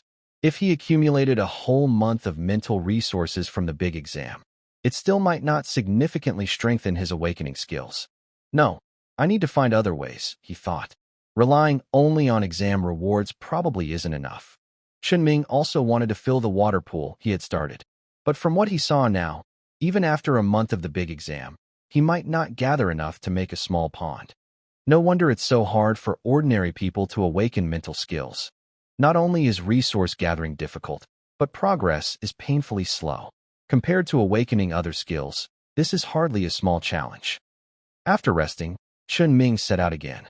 He headed toward the last area of the canyon. He entered a narrow passage shrouded in fog, where visibility was very low. The fog was thick, and he could even feel the moisture in the air when breathing. If a fight broke out here, relying only on sight would put us at a big disadvantage, he thought. The dense fog made it almost impossible to see anything clearly, and it couldn't be dispersed easily. If it weren't for Chun Ming's mental strength surpassing 20, which greatly enhanced his mental detection, he might easily get lost in this place. There's something ahead, he noticed. He looked forward, where the fog seemed strange. His mental probe detected a very strong energy. Following the direction, he reached the area. It was a small dirt hill. To the naked eye, it just looked like an ordinary mound of earth. When Chun Ming used his mental power to scan, he saw a different scene. Above the dirt slope, there was a layer of twisted air. It looked like air heated by high temperatures. As Chun Ming approached, he could feel the heat. It was like a wave of hot air hitting his face.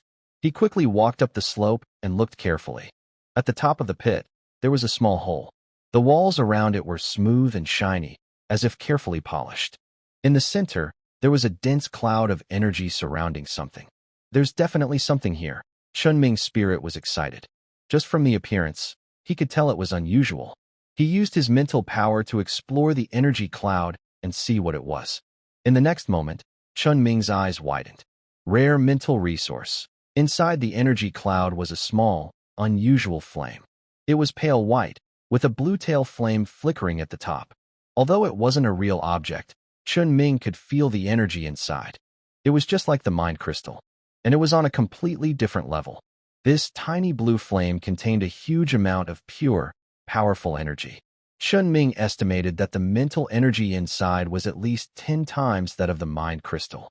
I didn't expect this dungeon to surprise me at the end. Chun Ming looked happy. Just as he was about to reach out, he suddenly sensed a dangerous feeling.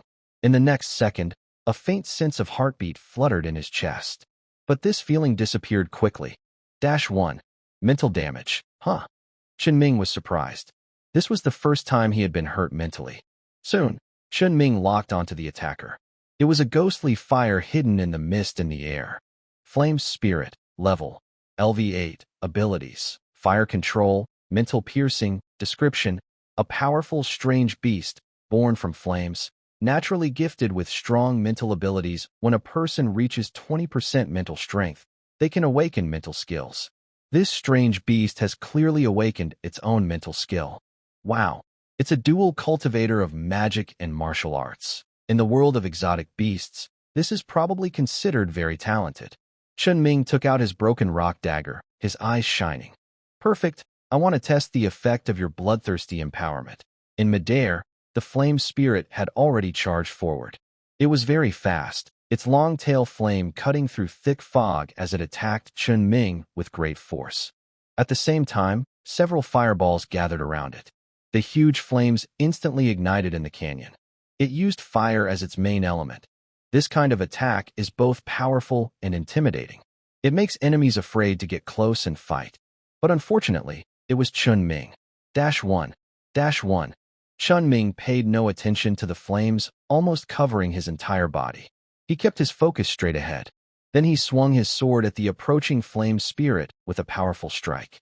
-60. Chun Ming's strike was very clean and sharp. Poof! His long sword cut through the flames in front of him and hit the flame spirit. A hot wave of energy rose up.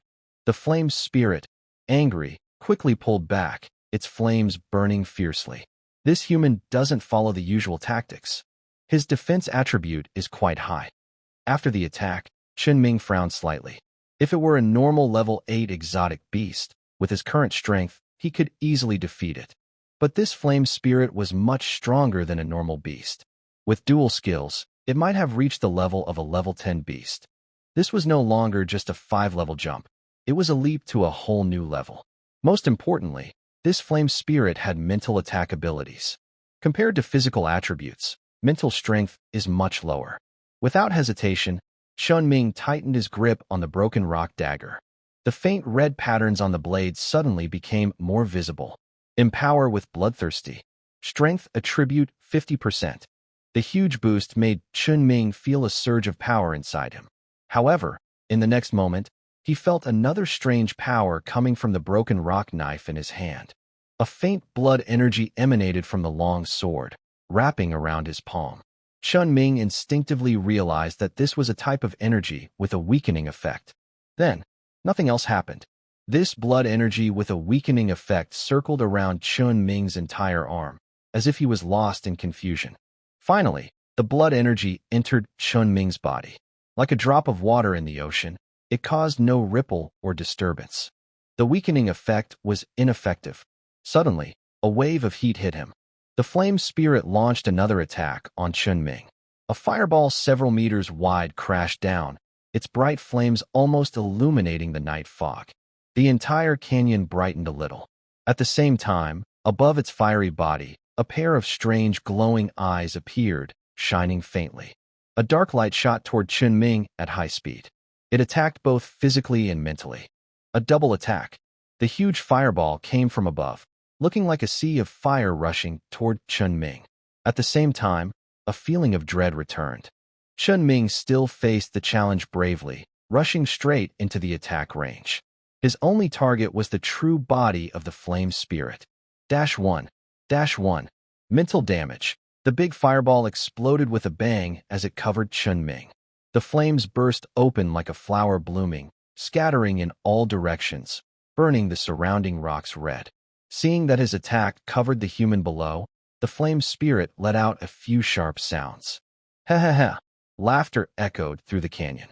Foolish human, daring to face its skill like this. But in the next second, the flame spirit was stunned. Because after the flames subsided, the figure holding the long sword was still standing below, unharmed. He was wrapped in faint blood energy, walking straight through the wall of fire, ignoring the flames nearly burning his face. Fire powerful enough to burn through rocks had no effect at all. -90. While the flame spirit was momentarily stunned, Chunming's attack had already arrived. After entering the bloodthirsty state, he seemed to gain a fierce aura, moving forward without hesitation. -90. The crimson sword light cut into the flame spirit, destroying part of its fiery body and sparking some flames. This ability is so useful. Seeing that the damage was more than half higher, Chunming was very pleased. In the future, he should pay attention to the bloodthirsty enhancement. This is only the first level of the bloodthirsty power-up. Higher levels will surely have even greater boosting effects. Although more boosts might also bring more negative effects, for Chunming, it's just pure enhancement. It's incredibly satisfying. Buzz! At this moment, a strange vibration came through. Chunming felt his mind become fuzzy, and his vision blurred for a moment. But soon, he shook off the influence, and his eyes cleared. He looked carefully. It seemed that the flame spirit was using some kind of mental skill. All the flames on its body turned dark and eerie, looking like a ghost. When it saw Chunming quickly break free from control, it was stunned. -90. Before it could think, it was struck by a sword. The flame spirit was completely furious. It didn't hesitate and launched its strongest attack, a mental spike. A dark, sharp spike formed from a strange glow, and it instantly appeared in front of Chunming, ignoring the distance. The spike pierced into Chunming's forehead without any obstacle. -1. Mental damage. It was a hit.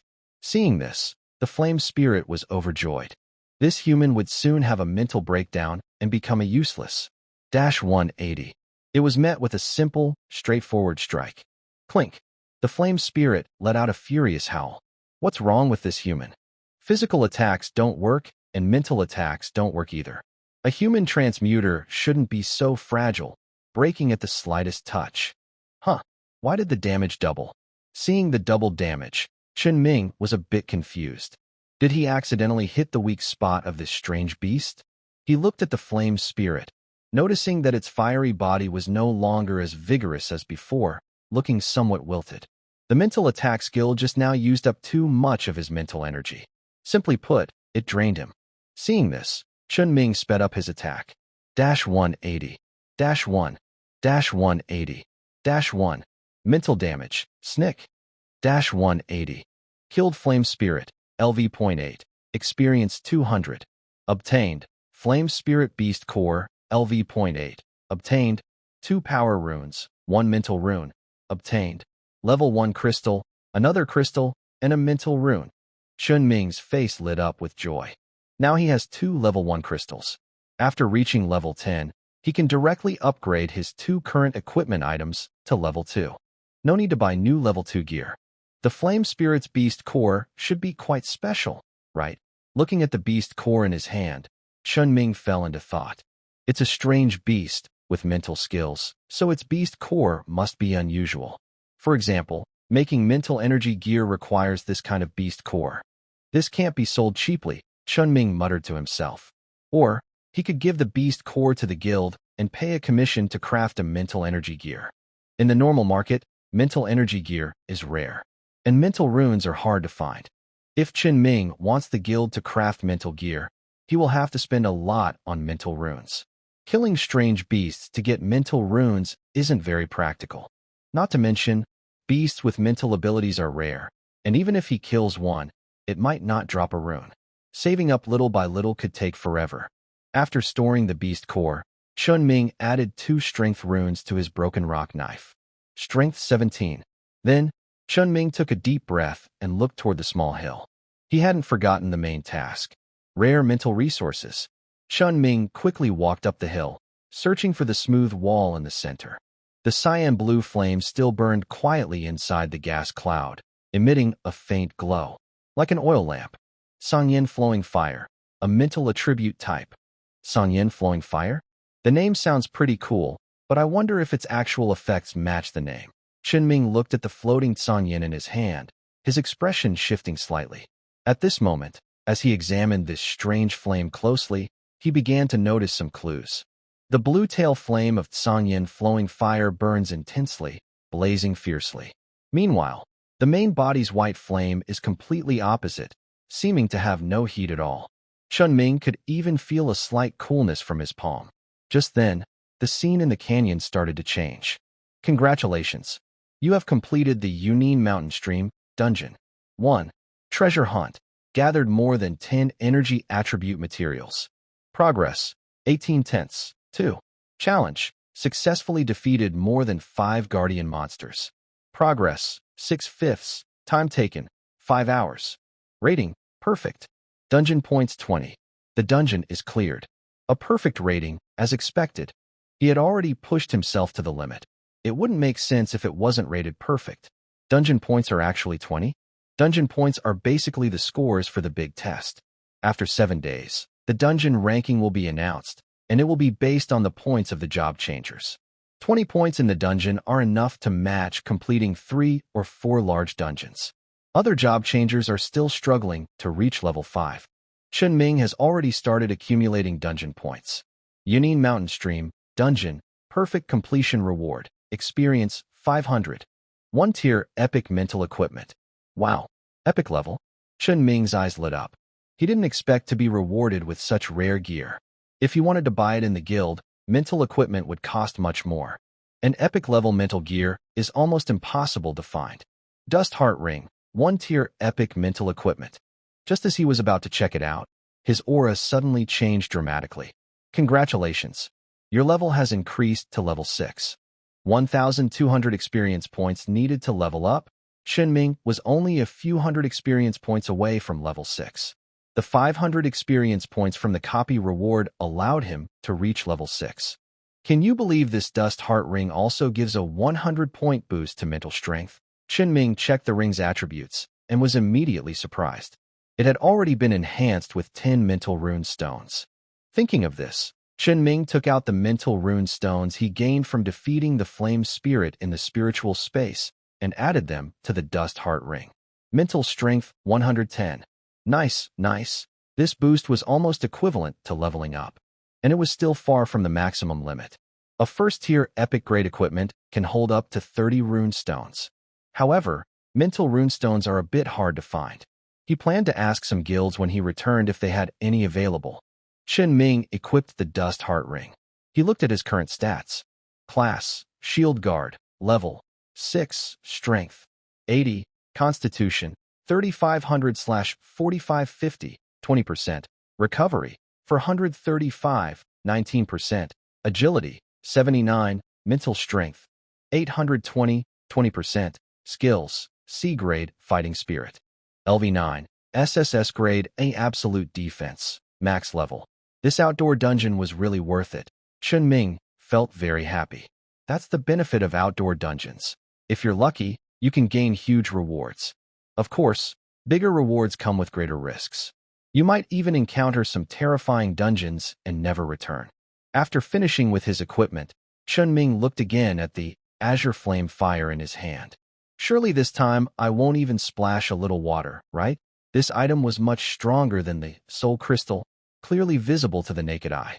Chunming didn't hesitate and began to absorb it. He used his mental power to wrap the entire flame, pulling out its pure energy. Compared to the quick absorption of the soul crystal, the azure flame fire was noticeably slower.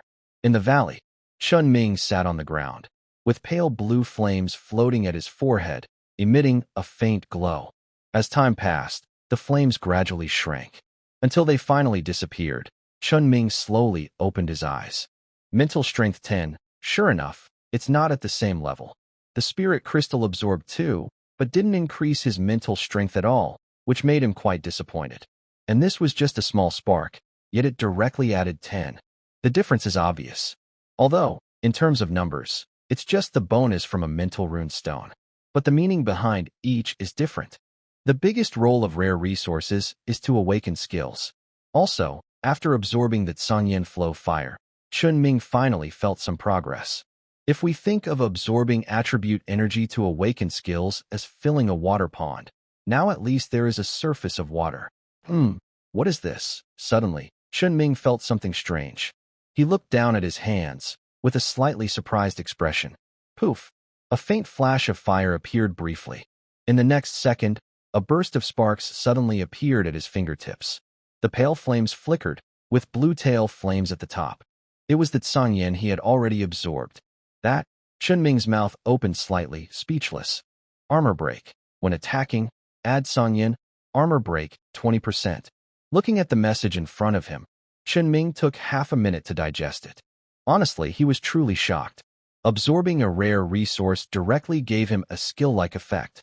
He had heard of this before, but it was usually about extremely powerful resources considered treasures. After absorbing these resources, it could allow a transmuter to pre-know some abilities that would be awakened later. In other words, after Chunming absorbed the Tsangyan flow fire, the skill he was about to awaken related to mental abilities would be about armor break, and now, he had pre-controlled part of that ability. Is this thing really so powerful? It's already at the level of legendary treasure resources? Looking at the effect of the Tsangyan, Chunming couldn't help but smile. This was an extra surprise, an unexpected gain. What is most needed when fighting across levels? First, attack methods. Second, high defense of exotic beasts, which makes damage less effective. And now, 20% armor break. This is more useful than a 20% attack power. Chunming couldn't help but start to feel a little excited. He wondered how powerful his newly awakened mental skills would become. Chunming picked up his broken rock dagger and tried swinging it a few times. Hoo! The blade sliced through the air, making a soft buzzing sound. At the same time, a faint pale flame flickered across the void. A wave of heat burst out into the air. Soon, it turned into ashes and disappeared. Finally, it's no longer just a simple attack. Although the change was small, just adding a flame effect, it was a good start. At least, it showed some progress. Too bad. I wish this azure flame flowing fire could come more often. This skill is very rare, much stronger than a mental crystal by dozens of times. But I still have a long way to go to reach my goal. The process of absorbing attribute energy to awaken mental skills is very deep and difficult. Right now, it seems unlikely to reach the ultimate level. Finding such a rare resource in an outdoor dungeon is already lucky. Even so, Chunming could only build up a small layer of power. If someone else were in his place, they probably wouldn't even reach level 20, let alone level 10. After I finish the big exam reward, I'll just awaken my skills. Chunming made up his mind. It's not that he doesn't want to pursue perfection, but this process is endless. After putting away his broken rock dagger, Chunming looked around. The thick fog had thinned a bit and no longer blocked his view. After clearing the Union Mountain Stream dungeon, the surroundings had changed. The grassy ground had disappeared, replaced by brown earth. The mountain stream had returned to a gloomy valley, shrouded in faint mist. Dungeons are special areas that can influence reality. Once a small dungeon is cleared, the area will revert to its original state. So, when a summoner's strength becomes powerful enough to affect reality, they can create dungeons at will. Should I go back now? Chunming took out his phone and checked the time. It's already midnight. The phone has no signal outdoors. Its only purpose is to tell the time. Ming still feels very energetic and not tired at all. So, staying in the strange beast forest to level up is still a good idea. Just as Ming was deciding whether to return to the city now or wait until dawn to go back, he suddenly sensed something was wrong. The valley suddenly became very quiet, and all the tiny sounds disappeared strangely. It wasn't the usual quiet at night. It was an eerie silence, as if everything had stopped, and even the slightest breeze or rustling was gone. At the same time, Ming noticed the fog in this large valley was starting to clear. More precisely, the fog covering the entire area was being blown away by some mysterious force. In just a few seconds, all the fog in the sky vanished. The faint moonlight shone again on the valley. What's going on? What's happening? This scene was a bit too strange. Ming looked up at the sky. Then he saw a light. A glow rose in the night sky, starting soft and growing brighter. Eventually, it looked like a bright, shining moon hanging high. The valley was once dark and shadowy, with the whole area covered in blackness. But now, it felt like the clouds had parted, revealing the world again. Howl! At that moment, a long, clear wolf howl sounded. Ming looked toward the distance. This valley didn't have the huge forest trees that blocked the sky. Under the moonlight, he could see far away. On a distant mountain peak, a giant wolf was howling at the sky. With the moonlight shining on it, Ming could vaguely see what it looked like. It stood under the moon, its body as big as a small hill, yet still agile and strong. Its fur was a mix of white and blue, shimmering with tiny lights. Now, it held its head high and howled at the bright moon. Then Ming saw it suddenly leap into the air, stepping into the void. Wow, so terrifying. Ming squinted, watching this scene. It was flying in the air. That's a skill only level 40 or above can have. It is clear that this is a terrifying level of strange beast, not like the minions Ming has encountered before. However, he is also a bit confused. Why would such a high-level beast appear here? Although Ming is now quite deep into the area, he is still only on the outskirts of the beast forest. Beasts of this disaster level are usually found deep inside, rarely near human settlements. They might not even appear in first-level beast forests. Suddenly, before he can think further, he hears the giant wolf howl again. It is standing in the night sky, its body shining brightly under the moonlight, almost glowing. Why are you howling so late at night? Ming mutters quietly. He isn't in the mood to watch wolves howl at midnight. He is about to leave this valley. But in the next moment, he senses something and stops in surprise. Is this? Ming looks up at the night sky. He sees the giant wolf opening its mouth wide, swallowing the moonlight little by little. At the same time, its fur is flying, releasing white streams of air. A hot aura begins to rise in the valley, growing stronger and stronger. Finally, the night sky starts to shimmer with waves of heat, forming swirling pale flames. Blue flame. Ming's eyes widen in shock. He quickly looks up. He sees the pale flames forming a huge sea of fire in the sky, very spectacular. In the center of the fire sea, a whirlpool is swirling, and right there is the giant wolf. Above the fire, several flames fall from the sky like a rain of fire. One of these flames is heading toward Ming. Seeing this scene, Ming feels a certain guess forming in his mind. Sure enough, that pale flame lands on a small dirt hill. The hot aura hits him instantly. So that's how the blue flame flow fire is formed. Ming is very amazed. He quickly walks over to check the dirt hill. He sees that the previously empty hill is now flickering with flames again. But the flames are much smaller than before and not enough to be considered a resource. It's clear that more accumulation is needed before it can fully form. But this already explains the situation very well. Such a rare resource is actually renewable. If this news gets out, it will surely attract many people. But right now, Ming's mind isn't on that. His breathing becomes heavy, and he slowly turns his head, looking toward the giant wolf. A single ray of light falling from the night sky's fiery sea is enough to create a stream of blue flames. Behind the giant wolf, there is a large area filled with moonlight and concentrated blue flames. If he could get all of it, Ming's heart races. He instinctively swallows hard. He forces himself to stay calm. This giant wolf is at least a level 40 supernatural beast. He definitely can't fight it. The only way is to sneak around. There was also one person he did not recognize. However, that man was standing at the front. Chen Ming felt surprised. All the principals of Yunhai City had come. Perhaps they were drawn here by the commotion. That made sense. A level 40 strange beast appeared outside the city, which was very dangerous. One wrong move could lead to the city's destruction and loss of life. As senior transmuters of Yunhai City, the principals also had the duty to protect the city. At this moment, in the distant mountain peaks, a few people on the Metal Crow looked up at the night sky, watching the scene of the great wolf swallowing the moon, with different expressions. Have you all been in Yunhai City and not noticed anything? A hoarse voice asked, full of suspicion. The three principals looked down silently and didn't speak. They didn't expect there to be a level 49 Moonlight Wolf King outside the city, and it wasn't their fault. They themselves weren't level 49, so it was normal they didn't notice. But at the same time, they felt a bit relieved. If the inspector hadn't come to Yunhai City by chance and noticed the abnormality tonight, they really wouldn't have known. There was a high-level beast king outside the city. Humans, get out. Suddenly, a furious voice echoed through the valley.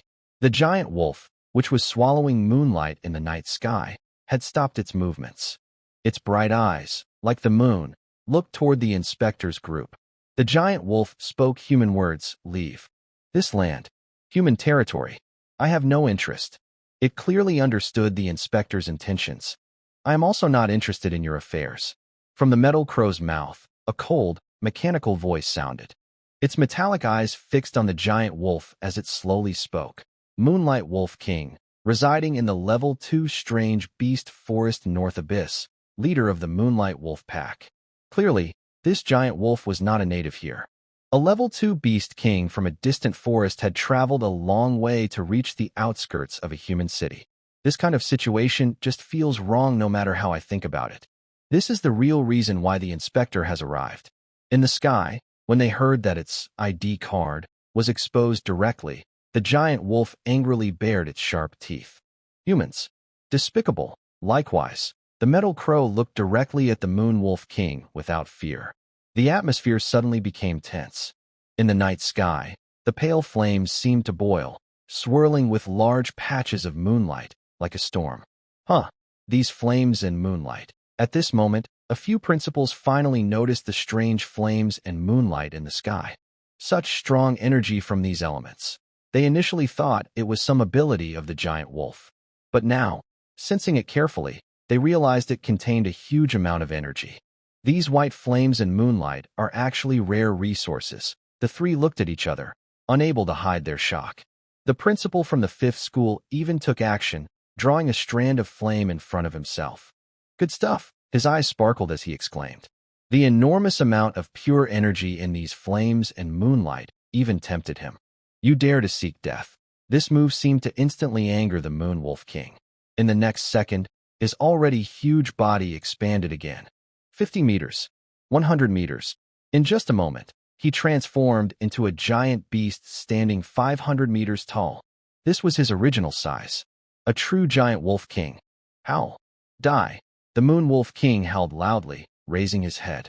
White flames and bright moonlight surged violently around him. They quickly condensed into countless flowing blades. The fire blades, carrying moonlight, poured down like a heavy rain, with a hot aura sweeping across the valley. The blazing fire blades cut through the night sky, aiming directly at the 4 inspectors.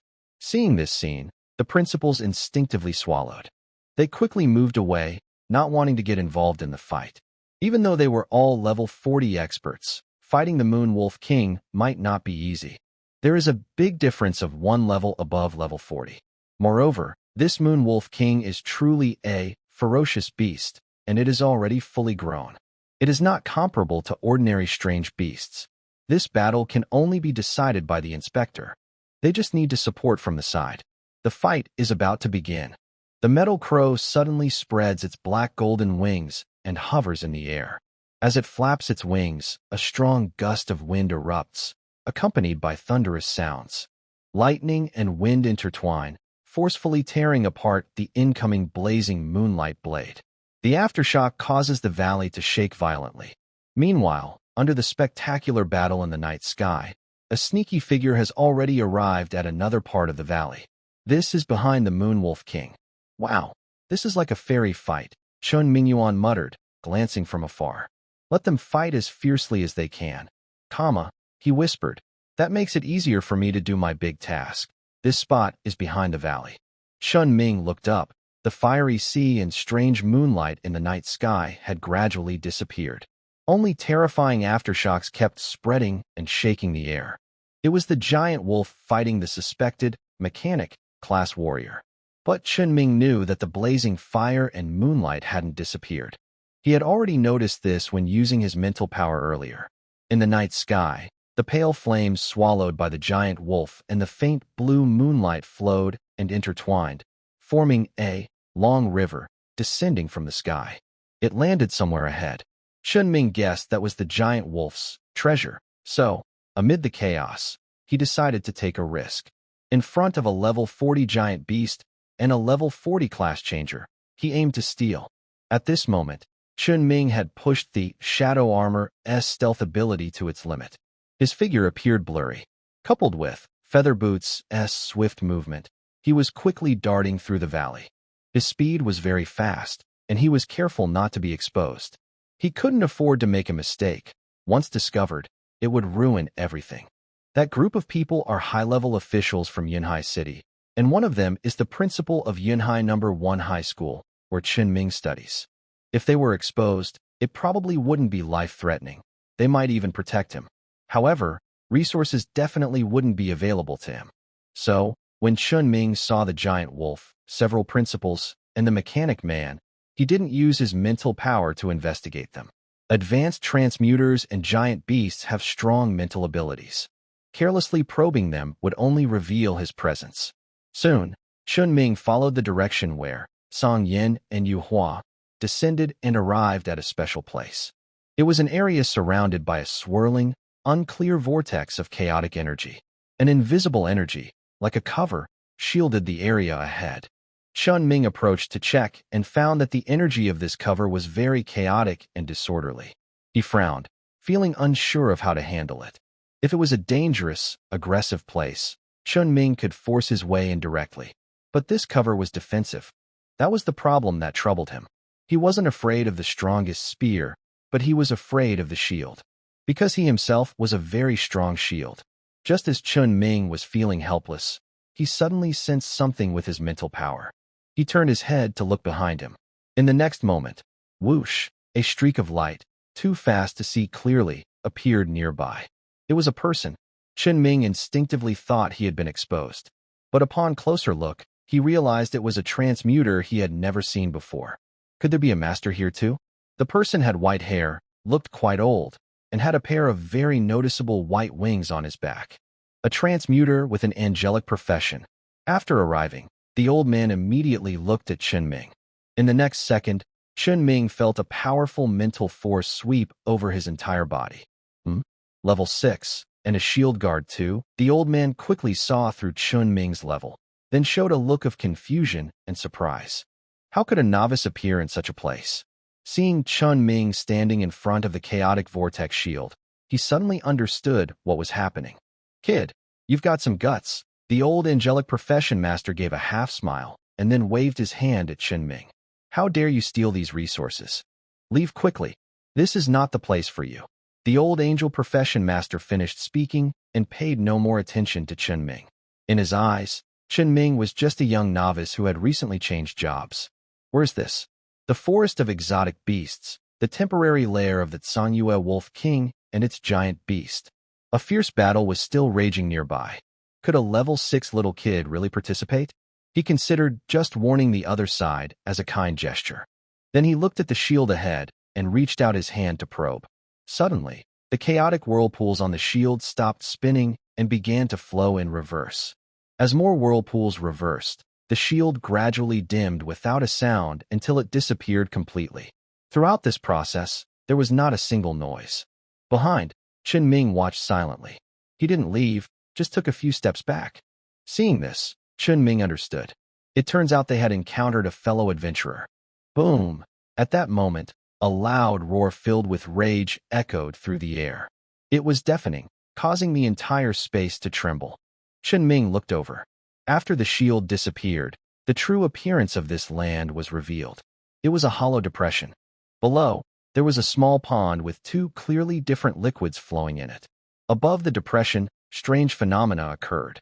Pure white flames rose from nowhere, surrounded by falling, bright moonlight. However, the depression was guarded by a giant wolf shadow behind it. This wolf was an illusion, resembling the Wolf King in the distant night sky. Clearly, this was the Wolf King's lair's guard, designed to prevent intruders. At this moment, the Wolf King's illusion burst out with an overwhelming presence, radiating a strong sense of pressure. The old man reacted quickly and acted the moment the illusion appeared. He cast a blurry energy barrier that covered the entire area. This isolated the noise from spreading out. Then, the old man tried to step into the depression. But as soon as he approached, the Wolf King's illusion lunged at him. With a swipe of its giant paw, several attacks like crescent-shaped slashes came flying, carrying blue flames. The old man did not resist forcefully, but quickly stepped back. This is tricky. The old man frowned as he looked at the Wolf King's shadow re-entering the hollow. This was a skill clone formed by the Moonlight Wolf King, so it was a powerful attack with no mercy. He could destroy this clone easily, but doing so would surely attract the Moonlight Wolf King's attention. At that point, he might lose the chance to get what he wanted. Thinking of this, the old man looked at the pond in the hollow. It contained two types of liquids. One was a pale, fiery fluid, and the other was clear and sparkling. His eyes focused on the latter. "Are you after the moonlight resource?" Just as the old man hesitated, he suddenly heard a calm voice behind him. Turning around, he saw the same novice newcomer from before. "You're not leaving yet." The old man frowned again. This kid really isn't afraid of danger. Chen Ming looked up and glanced at the barrier covering this area. "Can we work together?" he asked. "Work together?" The old man was surprised and looked at Chen Ming with a strange expression. A level 6 shield guard, and he wondered what they could possibly cooperate on. "Are young people this confident now? I can get the resources from that pond. You help me hide what's happening here." Chen Ming spoke straightforwardly. "I want the one from the Flame of Tsangyan, and you want the Moonlight one." They were already at a dead end. Suddenly, a high-level class changer appeared and helped him deal with the barrier. As for the other person's current problem, Chen Ming understood very well. The shadow guarding the pond wanted to get the resources, so it had to be defeated. If that happened, the giant wolf would definitely notice what was going on here. The angelic old man. What is this guy talking about? Does he not realize his own strength? That Wolf King's shadow could kill a level 10 class changer with a single fart, let alone a level 6. Where do you get your courage? The old man was getting impatient and didn't want to bother with Chen Ming. The situation was already tense, and now a reckless newcomer was causing trouble. "Have you thought it over? Don't waste time. Hesitation will lead to failure," Chen Ming urged. The aftershock of the distant battle gradually subsided, and it was unclear if the fight was over.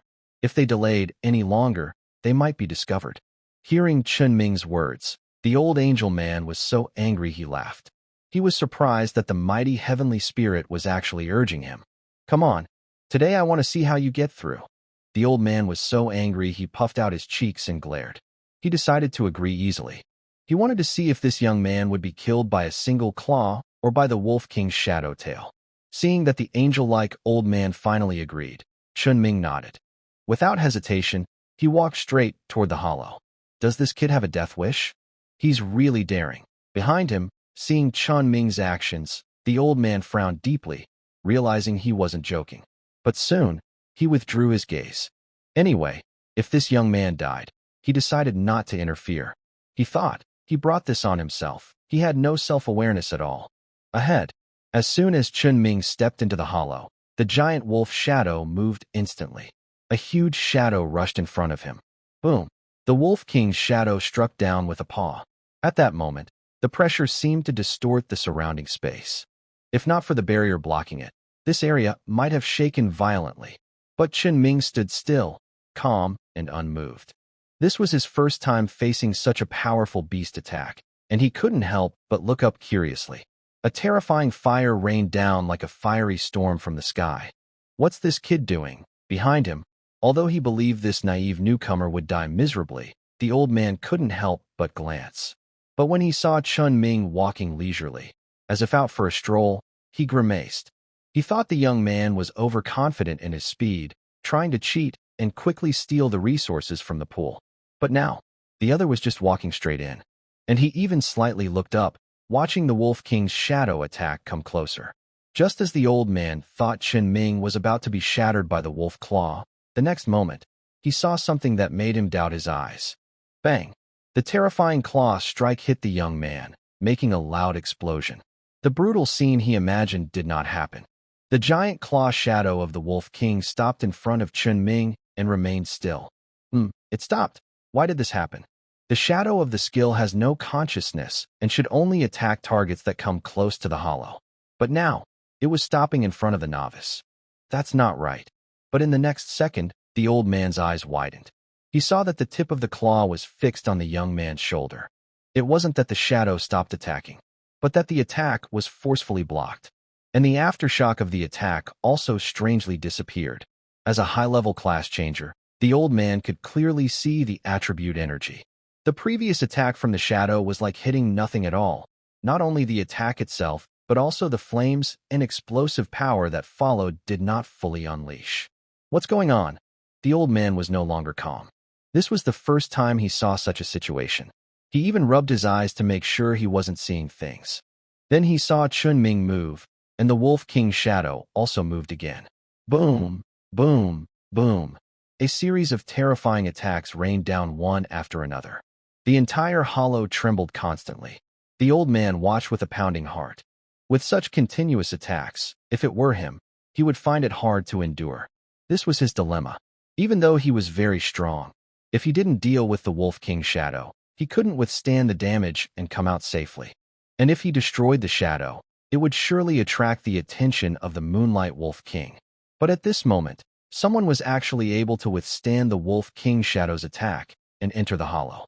However, this person was a level 6 class changer.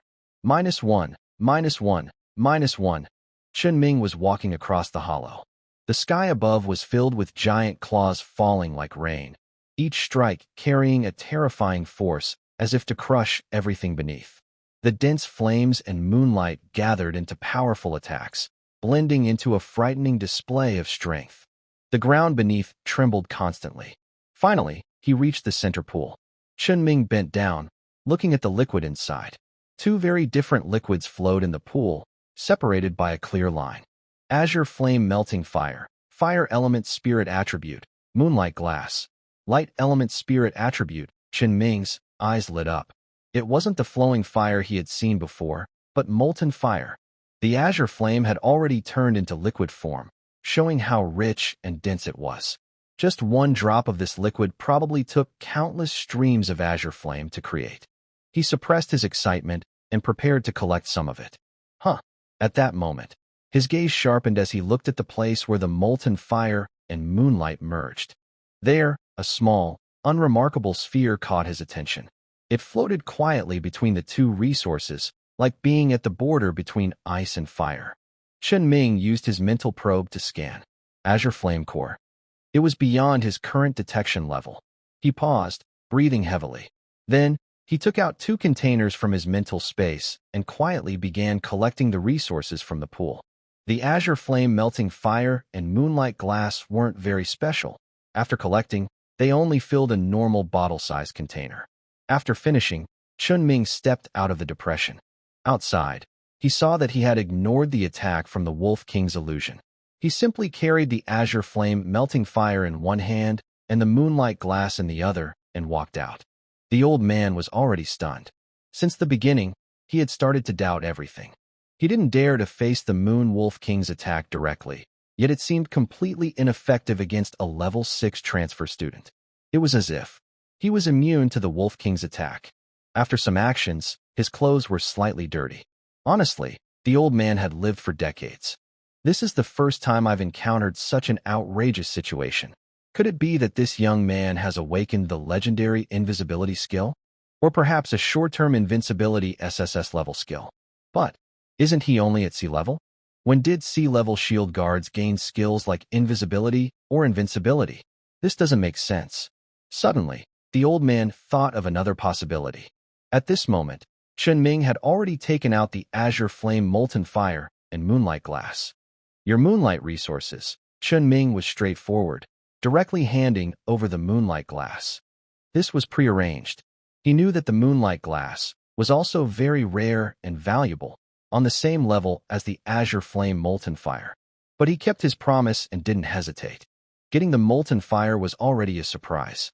Moreover, the properties of the moonlight resources clearly don't match those of the azure flame resources.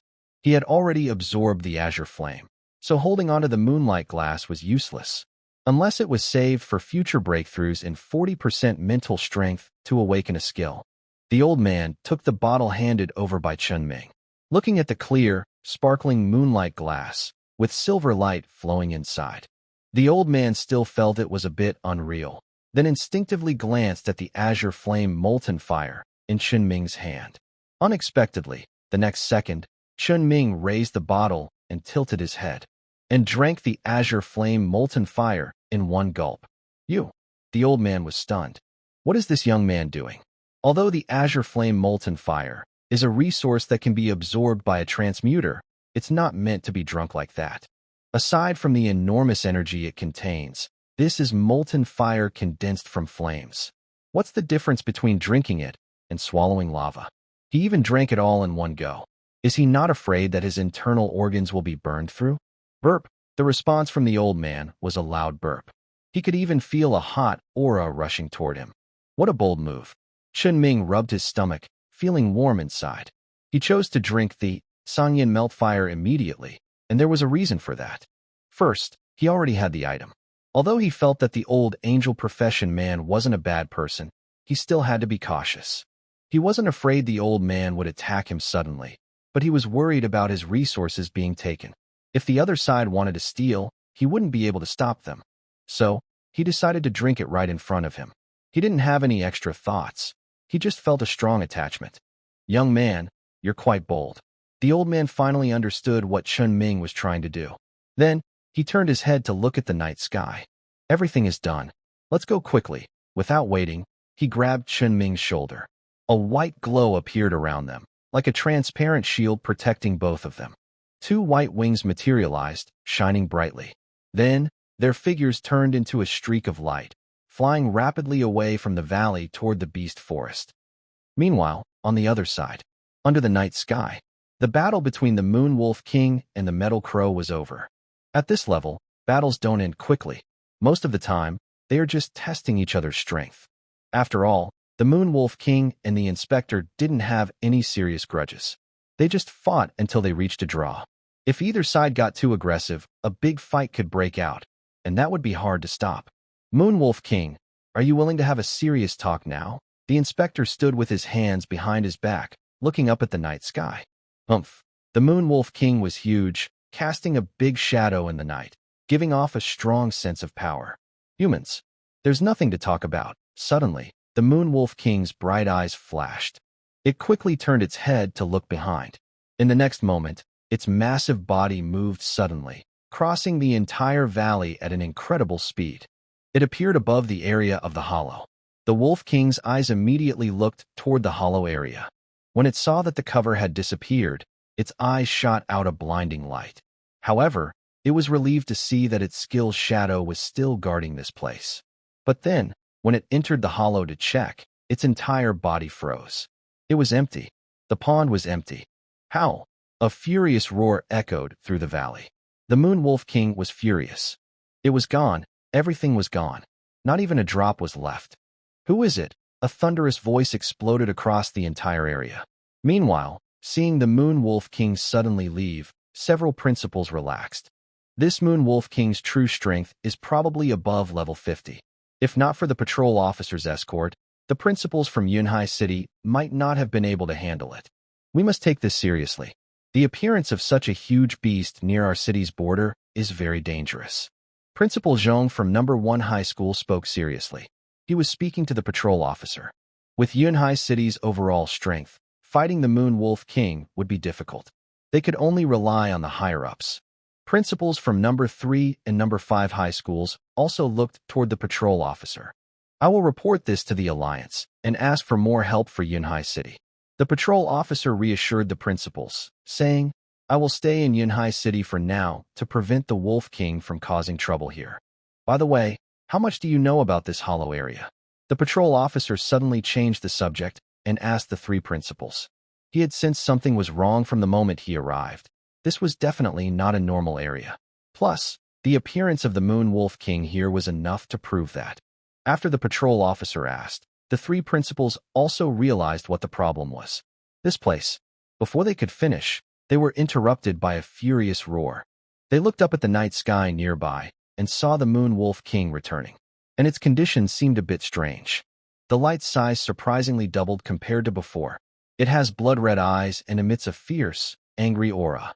Right now, it is coming toward us, giving a feeling of pressing down on the night sky. Why did the Wolf King suddenly go crazy? Night is ending, and dawn is arriving. The sky has begun to show faint light. Above the vast beast forest, a bright streak of light cuts across the sky. It heads straight toward Yunhai City. Only when it nears the outskirts of the city does the streak land in the suburbs. The light fades, revealing two figures, a young one and an old one. Chen Ming is experiencing flying for the first time and feels quite curious. Honestly, this old man is pretty good. He even took him along while running away. "I say, young man, are you really okay?" The old man puts down Chen Ming and looks at his body. Right now, Chen Ming looks a bit strange. His exposed skin is glowing red. Because he drank the Sangyin molten fire, he can feel a huge amount of energy expanding inside him. His internal organs seem to be heating up. -1. Yes, he's already starting to get hurt. If his body strength weren't so incredible, Chen Ming might have exploded by now, physically speaking. But he isn't panicking at all. To Chen Ming, it's just that his body is a little hot. A small matter, just an inch or two. "I'm fine. Thanks a lot, senior, for helping me escape." When Chen Ming speaks, visible hot air puffs out of his mouth. Like a furnace. The old man. "You call this fine?" He feels that if he could light a fire, this kid would be spitting flames. He might even blow up right then and there. Well, never mind. You should go now. He had planned to talk more with this young man who drinks magma, to find out more about him and see which big family he comes from. But seeing how close he was to exploding, he held back. Unlike beast creatures, human bodies are very fragile and cannot digest substances containing attribute energy. Only through slow absorption can it be transformed into the foundation of the awakening skills for the transmuter. Right now, the young man's only option is to successfully absorb the burning flame lava before his body is harmed. Otherwise, something bad will happen. He can hardly imagine the consequences if it goes wrong. His body might even melt. This young man. The old man looked in Chen Ming's direction with a complex expression. He guessed that the other person was probably a hidden profession or a dual-class transmuter. Otherwise, how could he have a skill that temporarily immune to damage? He once met a high-level SS-ranked transmuter from China, whose skill lasted 5 minutes with 99% damage immunity. It was terrifying. He believed this young man also had a top-tier skill like that. The old man withdrew his thoughts and then took out a bottle of bright blue liquid from his chest. Looking at the item in his hand, moonlight glass, he showed a relieved smile. With this, Schwer will definitely be able to awaken a mental skill in the future. On the other side, Chen Ming was walking back to the city. It was almost 7 a.m. now. In the suburbs, some team groups of transmuters could be seen heading toward the safe zone outside the city. They were preparing for their 3rd day of leveling up. Along the way, many people noticed Chen Ming. There was no way to ignore him. It was impossible not to see. Chen Ming was walking in the suburbs, glowing with a red light, making him very eye-catching. Wow, that looks like Chen Ming. Is he coming back from outside the city? Did he level up all night in the wild? That's impressive. No wonder he's ranked 1st. What's going on with his state? Chen Ming realized he suddenly became very popular. Almost everyone who saw him came over to greet him unexpectedly. Ding dong. At this moment, his phone received a message. Near the city, the signal was back. Chen Ming picked up his phone and saw 2 messages. One was a friend request, and the other was a message from Sun Yang. "Brother Chen, where are you? Now, everyone outside is talking about your legend." Chen Ming responded with a question mark. Then he checked his friend requests and saw it was Qin Jishua. The note only had 2 words. "Team up. By the way, Qin Jishua probably reached level 5 too, so she can join a team for dungeons. Once a team leader reaches level 5, the whole team can enter dungeons together. The experience and rewards from the dungeon are shared equally, so there's no difference between solo and team runs. The only difference is the rating after completing the dungeon. So, for challenging dungeons, teaming up is definitely better than solo runs. With teammates, the dungeon clearance is naturally faster.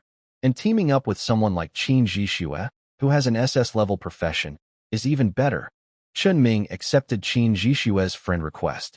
He thought for a moment and sent a message. Something came up now, so I need to delay teaming up for a while. Right now, Chen Ming's main goal is to absorb the internal energy of Song Yin melted fire.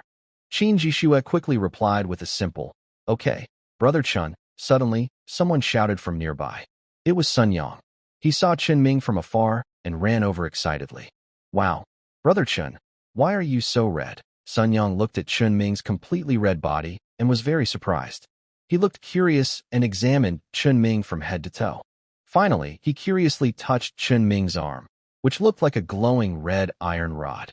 "Ow, very hot." Sun Yang blew on his burnt fingers and stepped back repeatedly.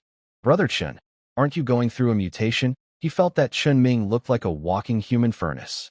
Chen Ming didn't argue with Sun Yang, but asked about his level. "How many levels have you reached?" "Level 2. Hee, not as good as Brother Chen." Sun Yang scratched his head, feeling a bit embarrassed. Compared to this year's awakened profession changers, his leveling speed was decent. And today, he managed to reach level 3, still ranking in the top 100 in Yunhai City. But compared to Chen Ming, his leveling speed is just too slow. On the second day of the big exam, my buddy directly became the top player in Yunhai City. His leveling speed is even faster than SS-level job changers. However, Sun Yang didn't mention anything to Chen Ming about wanting to be carried while leveling. Even after learning yesterday that Chen Ming was not teaming up with Qin Jishua, but was leveling alone, he knew that Chen Ge was doing solo runs because he had his own reasons. Chen Ming nodded, then opened his personal panel. "I sent you an invitation. Please accept it." "What invitation?" Sun Yang looked at his own panel. "Ming Chun squad leader Chen Ming invites you to join the team. Do you agree?" Chen Ming said, "I have some things to take care of now. After I finish, I'll take you to do some dungeon leveling." Before, he was solo because his fighting style only allowed that.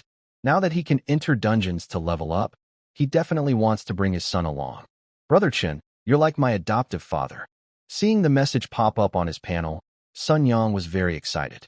Although Chen Ge had already told him before that he would take him to level up in dungeons, but when it actually happened, he was still very thrilled.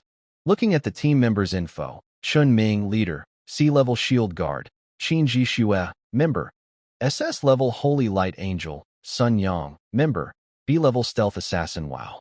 One is the top ranked in Yunhai City, and the other is second. He couldn't imagine how fast and fierce their dungeon clearance would be.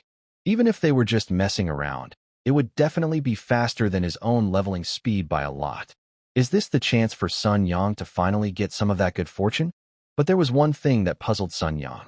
"By the way, Brother Chen, when did you and Qin Jishua get together? You're really good at hiding it, even from your brothers." Chen Ming raised an eyebrow, looking at Sun Yang with a strange expression. "We're just friendly partners. Where are you getting that idea?" But clearly, Sun Yang didn't really listen to his explanation. He just nodded with a "I understand" look. Keep pretending, keep pretending." He had a downturned mouth, showing a crooked smile.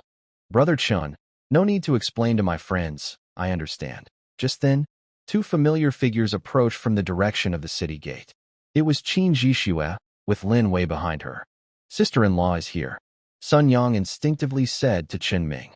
Qin Jishua is also a member of the morning team. Since Chen Ming is leading her to level up, they will definitely work together. Sun Yang feels that, as someone who often messes up, he should at least try to be helpful. Maybe he can help his brother and sister-in-law get along better. He also wants to leave a good impression on Qin Jishua, so she doesn't think poorly of their team just because of him. He doesn't want his own mistakes to affect Chun Ji's important life events.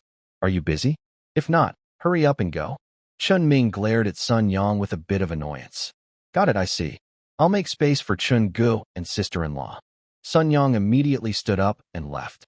Before leaving, He didn't forget to give Chun Ming a thumbs up to cheer him on. Qin Jishue then came over with Lin Wei. Sun Yang's voice was loud just now, so she definitely heard it. Qin Ming thought Qin Jishue might be embarrassed or might stop Sun Yang to clear up some rumors about him. But she didn't. Qin Jishue simply walked up confidently, looking very calm, just as usual. However, the girl with big eyes behind her seemed to look at him with some hostility. Are you okay? Is your body all right? Qin Jishue looked at Qin Ming and asked. From afar, she saw that Qin Ming was glowing red. When she got closer, she realized his body looked like it was burning hot, as if it might melt at any moment. Qin Ming waved his hand. No problem. I just ate a rare resource.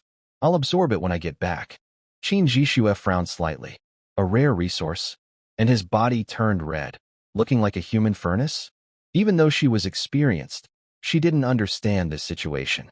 Because for someone who changes jobs, swallowing resources directly is a big taboo. Most people who do it don't end well. But thinking it was Chun Ming, she suddenly felt it made some sense. There should still be space in the team, right? Qin Jishue talked about forming a team. Of course, there are 2 more spots, Chun Ming nodded. The team limit is 5 people, including himself, Qin Jishue, the newly arrived Sun Yang, and 2 more spots. Okay, then let Lin Wei join too. Lin Wei is the big-eyed girl behind Qin Jishue, an A-grade contract master. Chun Ming has heard of this profession. It is a special support role. Compared to normal support roles, a contract master can only assist one person, but the person they assist gets a huge boost. It's a powerful, bonded support role, especially if paired with the right person. No wonder her level-up speed is faster than the 3 S-grade transplanters in Yunhai City. Following Qin Jishue, an SS-grade transplanter, the A-grade contract master's role can even match that of an S-grade support. You have invited Lin Wei, A-grade contract master, to join the team. Qin Ming sent the invitation. Lin Wei is someone who works with Qin Jishue, so he naturally wouldn't refuse. Lin Wei, A-grade contract master, has joined the Dawn team. Qin Jishue said, by the way, when will you have time? I have a special dungeon talisman. Qin Ming's spirits lifted. A special dungeon talisman? He immediately thought of the Yunin Mountain Ravine dungeon, which had brought him many gains. So Qin Ming was very interested in the dungeon talisman now. But these things are rare and hard to find. Qin Ming knew Qin Jishue was inviting him to team up for a dungeon challenge. He smiled.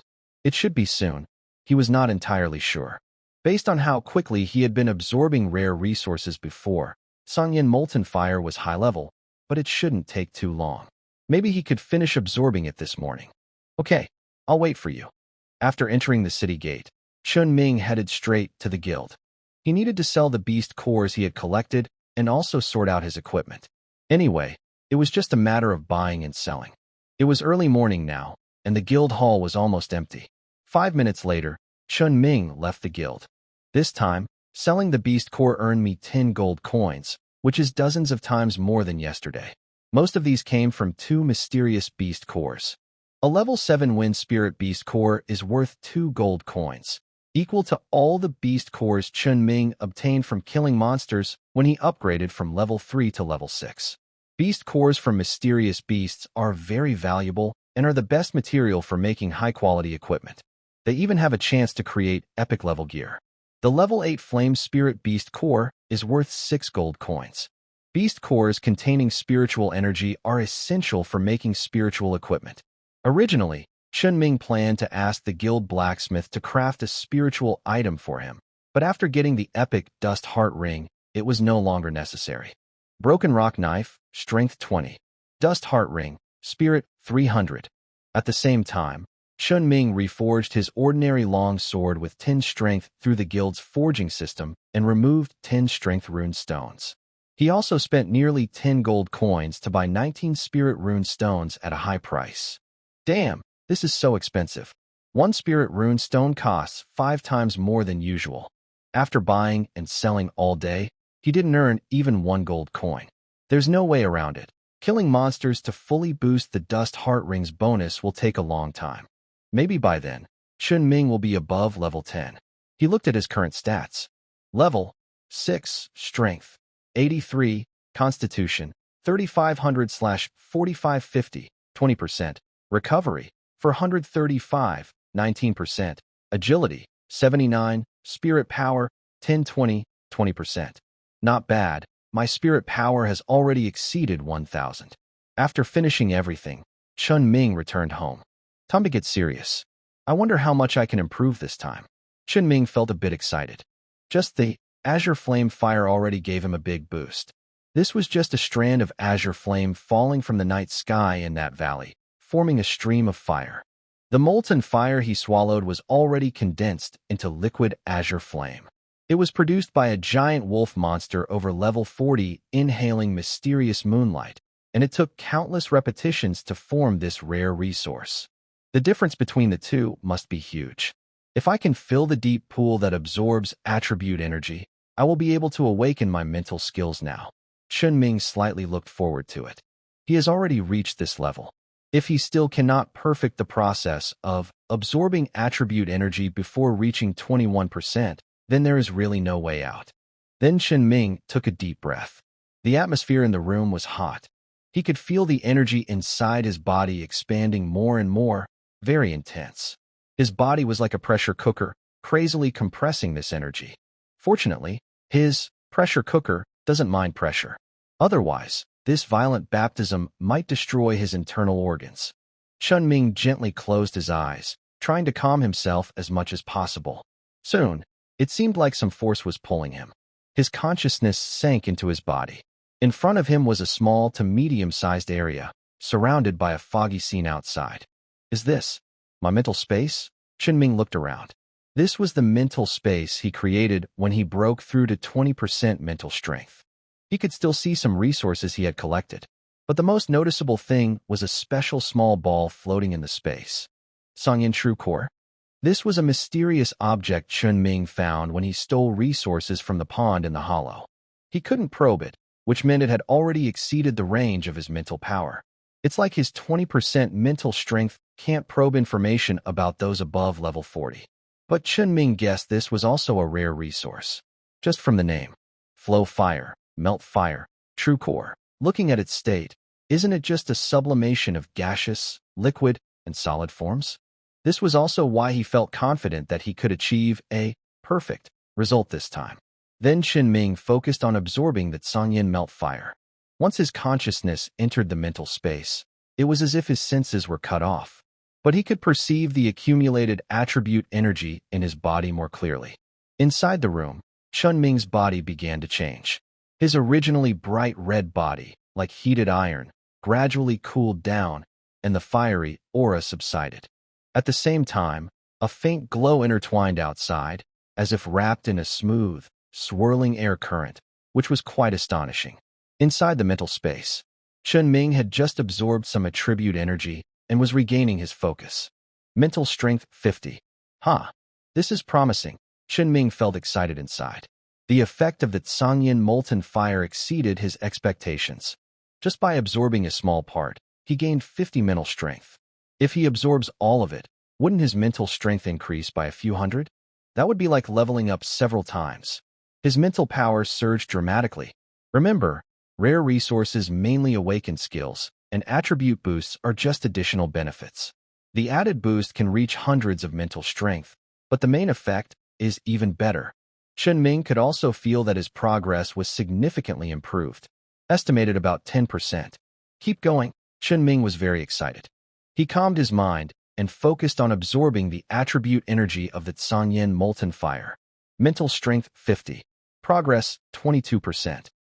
While Chun Ming was immersed in absorbing mental resources, on the other side, at the city border, a huge metal crow carried 4 figures through the clouds, returning to the border.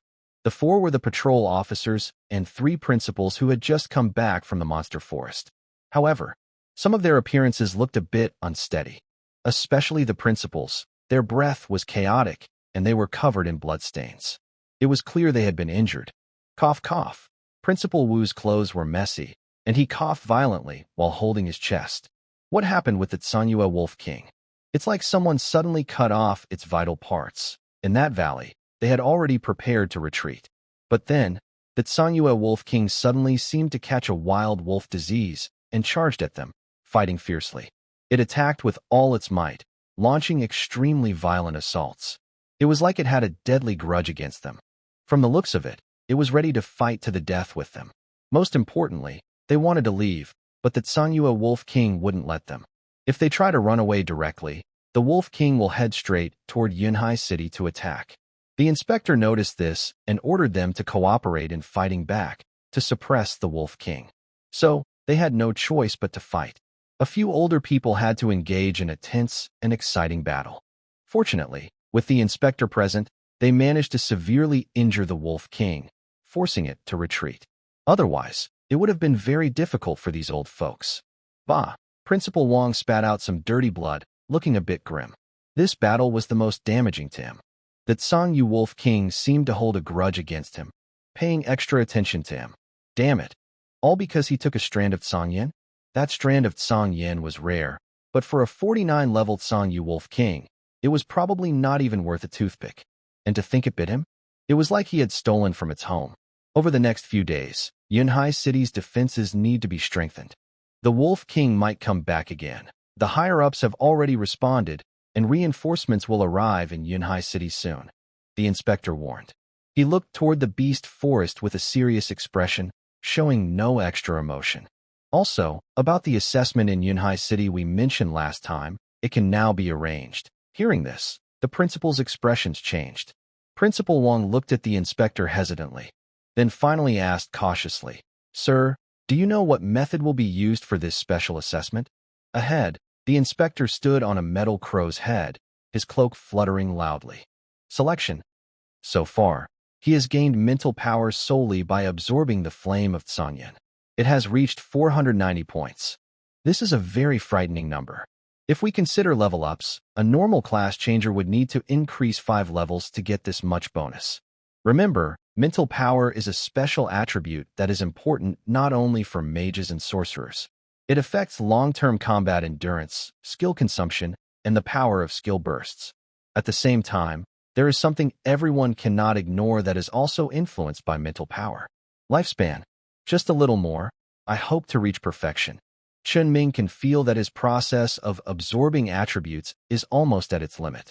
In other words, at the 20% mental power awakening stage, he is about to perfect it. Class changers also have a limit when absorbing rare resources, and this limit varies from person to person. But most people don't need to worry about this because they never reach that limit. I wonder what skill I will awaken after reaching the limit. Mental attack? Or the mental domain that only advanced class changers can awaken? But Chen Ming is sure of one thing. It won't be weak. And most likely, it will come with a noble armor-breaking attribute. Mental Power 1. Progress 91%. Mental Power 1. Progress 92%. Finally, Mental Power 1. Progress 100%. The moment he absorbed the last bit of attribute energy, Chen Ming felt a wave of clarity throughout his body. A very pleasant feeling flooded his mind.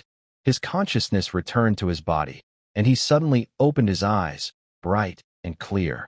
Without waiting for him to check his profession panel, a prompt appeared.